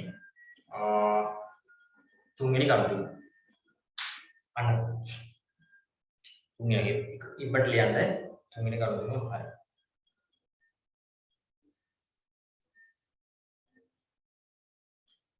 හරි. 4 දැන් මේක මම අපි කිව්වා දැන් මේක වගුවට පල්ලෙන් තියෙනවා 4 5 7 පමණක් ශුද්ධ ලාභයට බලපාන. එතකොට අර අතන හිමිකම වැඩි වීමට අඩු වීමට ප්‍රාග්ධනය කියලා තීරුවක් තියෙනවානේ. ප්‍රාග්ධනය වැඩි වෙන්න අඩු වෙන්න බලපාන ගනුදෙනු වල 4යි 5යි 7යි විතරයි ආදායම් හරි වියදම් හරි වෙන්නේ. හරි. අනිත් ඒවා ආදායම් හරි වියදම් හරි විදිහට දැම්මොත් විස්තර කළොත් වාගේ ඒ ලකුණු අහිමි වෙනවා. ඒ නිසා අපි මෙතන මාක් කරගත්තා 4 වෙනි ගනුදෙනුව. ඒක ශුද්ධ ලාභයට බලපානවා. ශුද්ධ ලාභයට බලපානවා කියන්නේ අනිවාර්යයෙන් මේක ආදායමක් හරි වියදමක් හරි වෙනවා කියන එකයි එතනින් අදහස් වෙන්නේ. අපි මේ අදහසත් ඔළුවේ තියාගෙන 4 වෙනි ගනුදෙනුව විස්තර කරමු. 6000ක් මුදල් වැඩි වෙලා තියෙනවා. 5000ක් ණයගැතිව වැඩි වෙලා තියෙනවා. 11000ක් ප්‍රාග්ධනය වැඩි වීමක් වෙලා තියෙනවා. මේක මොකක් වෙන්න පුළුවන්ද? මුදල් වැඩි වීමක් වෙලා තියෙනවා. ණයගැතිව 5000ක් වැඩි වීමක් වෙලා තියෙනවා. ප්‍රාග්ධනය 11000ක් වැඩිලා තියෙනවා. ළමයි ඕක ඇවිල්ලා අනිවාර්යෙන්ම ආදායමක් වෙන්න ඕනේ. ප්‍රාග්ධනය වැඩි වෙනවා නම් අනිවාර්යෙන්ම ආදායමක් වෙන්න ඕනේ. හේතුව තමයි මේක ශුද්ධ ලාභයට බලපානවා කියලා පල්ලෙන් කියලා දෙනවා. අනිවාර්යෙන්ම ආදායමක් වෙන්න ඕනේ. ඔය ආදායම අපිට ගන්න පුළුවන් සේවා ආදායම කියලා. සේවා ආදායම කියලා ගන්න පුළුවන් 11000. ඔය 11000න් මුදලින් ලැබිලා තියෙන්නේ 6000යි 5000ක් ලැබිය යුතුයි. ඔන්න ඔය අදහස වෙන විදිහට ගනුදෙනුව විස්තර කළා නම් ඒකට ලකුණු හම්බ වෙනවා. අනිවාර්යයෙන්ම ආදායම ඒ ආදායම තමයි සේවා ආදායම. මේ ගාණ දෙන්නේ සේවා සපයන ව්‍යාපාරයකට අදාළව. ඒ නිසා අපිට පස්වෙනි ගනුදෙනුව විස්තර කරන්න පුළුවන්. සේවා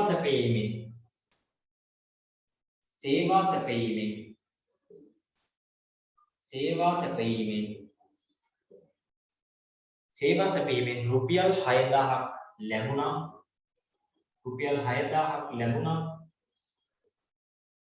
ලැබුණ අතර රුපියල් 5000ක් ලැබිය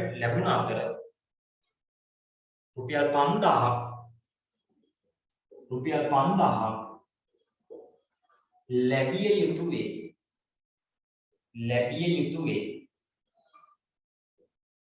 අත්පිට සහ ණයට සැපීම. අත්පිට සේවා දෙන්නේ සල්ලි අත්පිට මුදලට සපයලා තියෙනවා 6000. ණයට සේවා සපයනවා. කියන්නේ පස්සේ යාලා දෙයි සල්ලි අපිට ඒකින් ලැබිය යුතු පණ සේවා ආදායමක් තියෙනවා 5000ක්.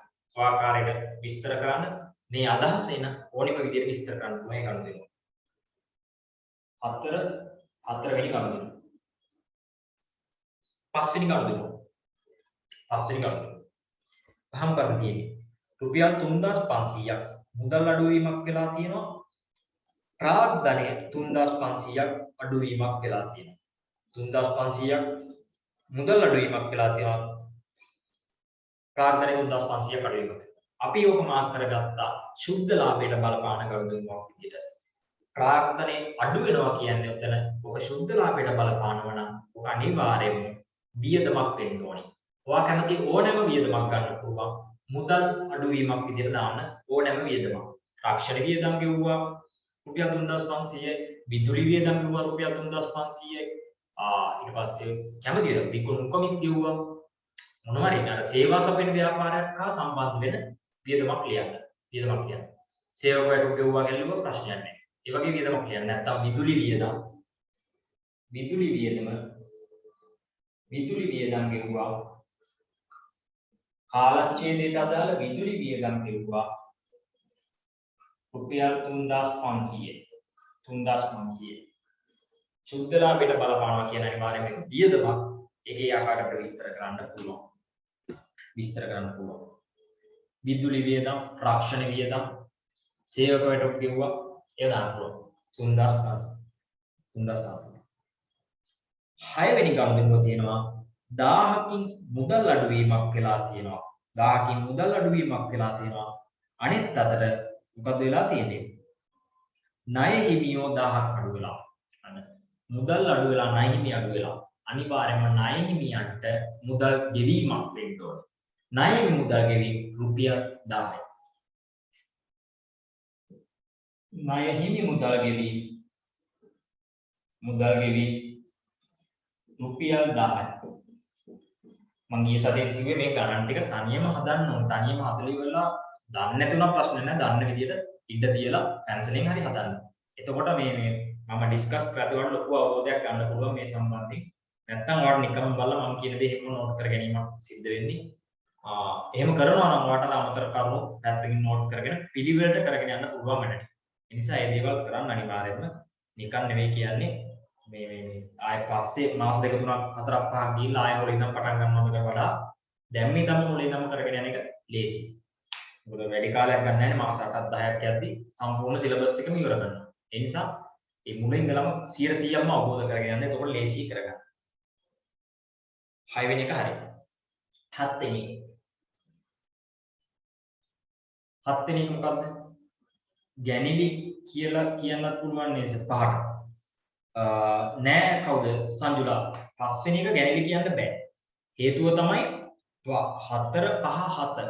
ඔය තුන ශුද්ධ ලාභයට බලපානවා කියලා පල්ලහැ බබුවට පල්ලහැන් තියෙනවා. ඉතින් ශුද්ධ ලාභයට බලපාන්න නම් අනිවාර්යයෙන්ම ආදායමක් හරි වියදමක් හරි වෙන්න ඕන. ගැනිලි කියලා දාන්න බෑ උතන. ඒ නිසා ඔක අනිවාර්යයෙන්ම ආදායමක් හරි වියදමක් විදිහට හරි දාන්න ඕන. විනාඩියකින් ළමයි.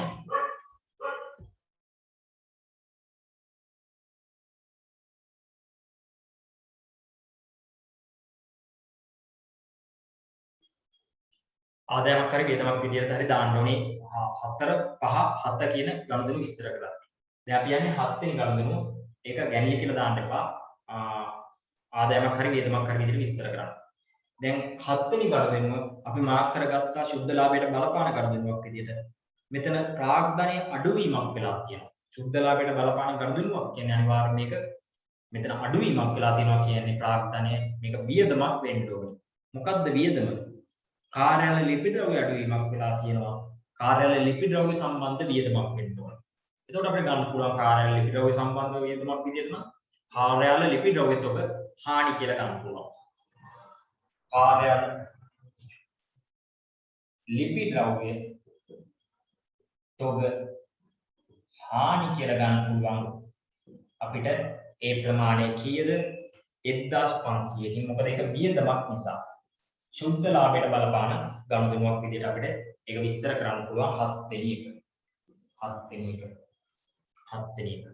හරි. ශුද්ධ ලාභයට බලපාන ගනුදෙනුව. ඒක අර මේ ආදායමක් වියදමක් වෙන්නන හේතුව තමයි අපි අර හිමිකමට බලපාන ගනුදෙනු ප්‍රධාන වශයෙන් දෙකක් තියෙනවානේ. හිමිකමට බලපාන ගනුදෙනු ප්‍රධාන වශයෙන් දෙකක් තියෙනවා. එකක් ප්‍රාග්ධනය අනිත් එක ලාභය. ප්‍රාග්ධනය ධන ලාභය කියන එක තමයි හිමිකම හැදෙන්නේ. මේ ලාභය හැම වෙලේම හැදෙන්නේ ආදායමෙන් වියදම අඩු කරලා. ආදායමෙන් වියදම අඩු කරලා. ඉතින් අනිවාර්යයෙන්ම ශුද්ධ ලාභයට බලපාන ගනුදෙනු කියන්නේ අනිවාර්යයෙන්ම එක්ක ආදායමක් වෙන්න ඕනේ එක්ක වියදමක් වෙන්න ඕනේ. ආදායමක් වෙන්න ඕනේ වියදමක් වෙන්න ඕනේ. ඒක අනිවාර්යයෙන්ම එහෙම වෙන්න ඕනේ.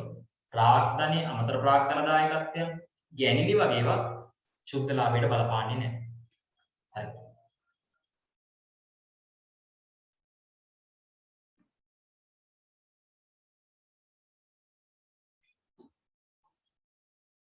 ලිපිට අවුවේ හරි. ඊට පස්සේ අවසාන ගනුදෙනු 8 වෙනි ගනුදෙනුව තියෙනවා. මොකද්ද? රුපියල් 5000ක් මුදල් අඩුවීමක් වෙලා තියෙනවා. අනෙත් අතර ප්‍රාග්ධනයේ රුපියල් 5000ක් අඩුවීමක් වෙලා තියෙනවා. ඒක අපි මාක් කරගත්තේ නැහැ. ඒක එහෙනම් අනිවාර්යයෙන්ම වියදමක් විදිහට විස්තර කළොත් ගානේ ලකුණු හම්බ වෙන්නේ නැහැ ඔයාලට. හේතුව තමයි ඒක ශුද්ධ ලාභයට බලපාන්නේ නැති ගනුදෙනුවක් විදිහට ඔයා විස්තර කරන්න ඕනේ. මුදල් අඩු වෙලා ප්‍රාග්ධනය අඩු වෙලා. ඔය වියදමක් විදිහට දැම්මොත් වැරදි. ඔක අනිවාර්යයෙන්ම ගැනිලි කියලා මුදල් ගැනිලි කියලා විස්තර කරන්න ඕනේ. එහෙම කරේ නැත්නම් ඔයාලට ලකුණු හම්බ වෙන්නේ නැහැ. අයිතිකරු මුදල් ගැනීම අයිතිකරු මුදල් ගැනීම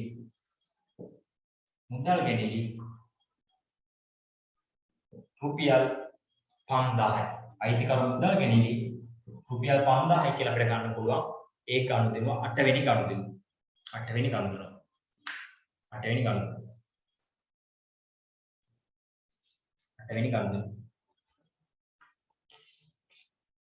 හරි. ඉතින් මේක අපිට ඊට පස්සේ ඉල්ලන්නේ ශුද්ධ ලාභය ගණනය කරන්න. ප්‍රශ්නයක් තියෙනවා අතන මැසේජ් එකක් දාන්න. ශුද්ධ ලාභය ගණනය කරන්න අපි පුරුදු වෙලා තියෙන ක්‍රම දෙකෙන්ම ශුද්ධ ලාභය හොයමු. හරි. මම මේ පැත්තෙන් බලන්න ශුද්ධ ලාභය. මුලින්ම ආදාය ප්‍රකාශය අතුරු කරන්න. ශුද්ධ ලාභය ගන්න ආදාය ප්‍රකාශය අතුරු කරන්න.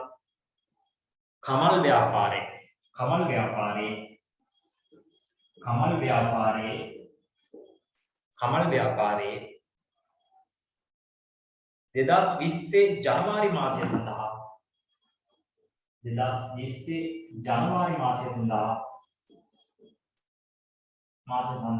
ආදාය ප්‍රකාශය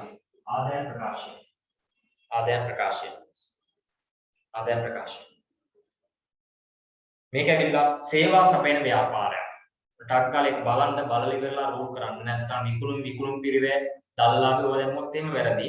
හේතුව තමයි සේවා සපයන ව්‍යාපාරයක භාණ්ඩ විකිණීමක් සිද්ධ වෙන්නේ නැහැ. සේවා සැපීමක් තමයි සිද්ධ වෙන්නේ. එතකොට අපිට සේවා සපයන ව්‍යාපාරයක සරල ආදාය ප්‍රකාශයක් රූල් කරන්න පුළුවන්. ආදායනේ වියදම අඩු කරා නම් අපිට ශුද්ධ ලාභය ගන්න පුළුවන්.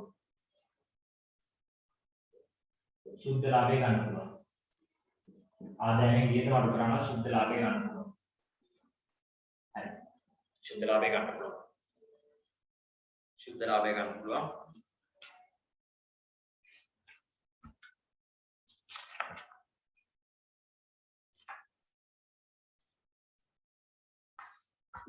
හරි.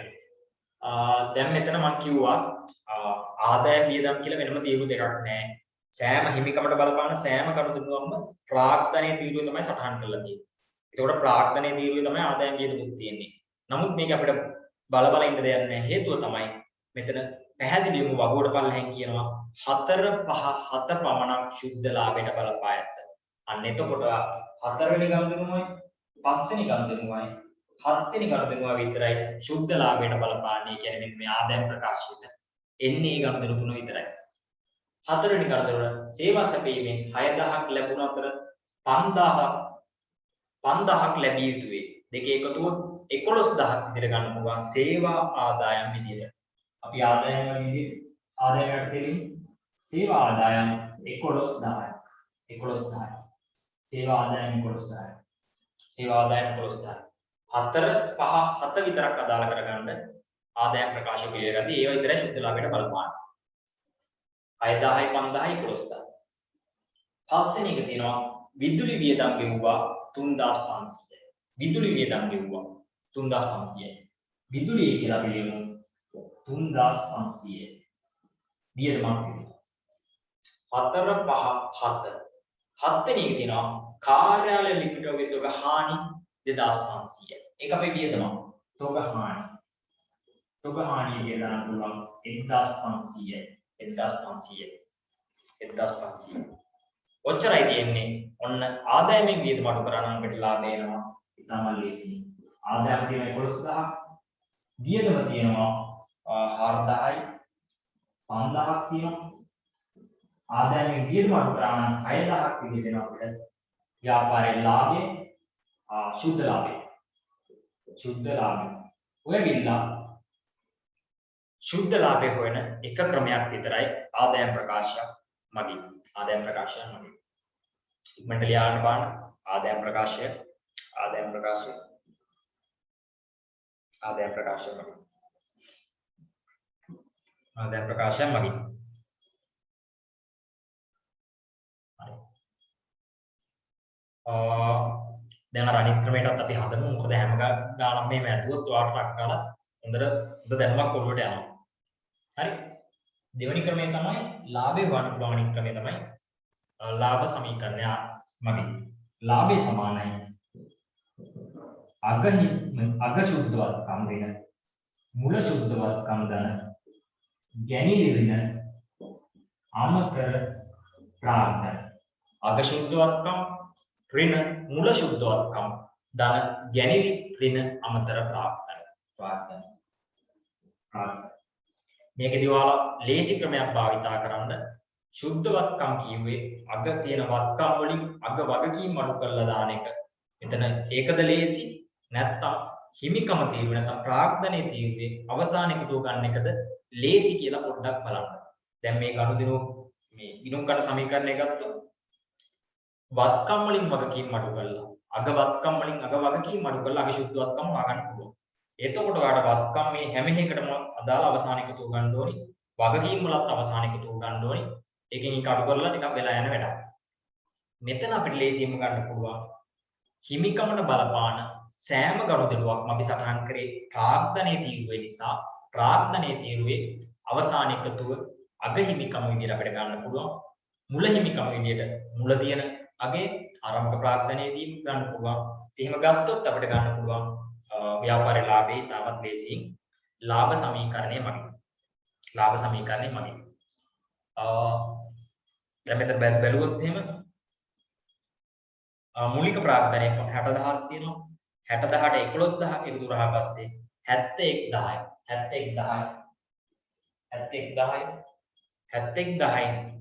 අඩු කරන්න ඕනි. මෙතන ගත්තොත් 3500යි 4000යි 5000යි 10000ක් අඩු කරන්න ඕනේ. 10000ක් අඩු කරන්න ඕනි. එතකොට අපිට එනවා 61000ක් විදියට. අග සුද්ධවත්කම් වෙනවා 61000ක් විදියට. මුල සුද්ධවත්කම් කියන්නේ ආරම්භයේ තියෙන ප්‍රාර්ථනය 60000යි. 60000යි. ධන ගැනිලි කියන්නේ දැන් අතන අපි ගත්තොත් අපි ගණන් විස්තර කරද්දී එක ගැනිල්ලක් තිබුණා. ඒ තමයි 8 වෙනි ගනුදෙනු. අයිතිකරු මුදල් ගැනිලි රුපියල් 5000යි. ඒක ලාභයට බලපාන්නේ නැහැ කිව්වනේ. ඒ නිසා එතන ගැනිලි 5000ක් තියෙනවා. ගැනිලි මෙතන එකතු කිරීමක් විදිහට දාන්න 5000. අමතර ප්‍රාර්ථනයේ තිබුණේ නැහැ. අපිට එතකොට ව්‍යාපාරයේ ලාභය ගන්න පුළුවන් 61000න් 60000 ගියාට පස්සේ 1000යි 5000යි දෙක එකතුව රුපියල් 6000ක් විදිහට ලාභය ගන්න පුළුවන්. ඉතාමත් ලේසියෙන්ම සුද්ධවත්කම් ප්‍රවේශය මගින් ගන්න ලාභයක් ආදායම් ප්‍රකාශය මගින් ගන්න ලාභයක් කිසිදු වෙනසක් නැහැ. එකම ලාභය තමයි එන්නේ. ඔයාලට කැමති ක්‍රමයක් භාවිතා කරන්න පුළුවන්. ඕනෑම ගාණක් හදන්න ගාණේ විශේෂයෙන් සඳහන් කිරීමක් කරලා නැතිනම් ඒ ආකාරයට අපේ ගාණ සාකච්ඡා කරන්න පුළුවන්. අපි ලබන සතිය අනිවාර්යයෙන්ම මේ ටියුට් එකේ අපි කතා කරන විෂය කොටස ඉවර කරන්න try කරමු. එතකොට අපිට ඊළඟ විෂය කොටසට යන්න පුළුවන්. ඊළඟ මාසේ අලුත් මාසේ යන්න පුළුවන්. අද ළමයිනුත් ගොඩක් ජොයින් වෙලා තියෙන අඩුයි. අපි ඊළඟ සතියේ ඉතුරු විෂය කොටස් ටික සාකච්ඡා ඉතින් ගණන් ටික සාකච්ඡා කරමු. මම ගෲප් එකේ මැසේජ් එකක් දානවා හරියට පන්ති පටන් ගන්න වෙලාව අපිට ගොඩක් වෙලාවට 5 මාට්ට වගේ පටන් ගත්තොත් වැඩි ගණන් ප්‍රමාණයක් සාකච්ඡා කරන්න පුළුවන්. අපිට ගණන් ඉතුරු වෙලා තියෙනවා 9 10 11 12 ගණන් හතරක් ඉතුරුලා තියෙනවා. ඔයාලා තනියම try කරන්න මේ ගණන් හදන්න. හදලා ඉවරලා ක්ලාස් එක වෙලේ අපි ආයෙත් හදමු. එතකොට හොඳ අවබෝධයක් යනවා. හරි ඔයාලට ප්‍රශ්න තියෙනවා නම් අහන්න පුළුවන් දැන්.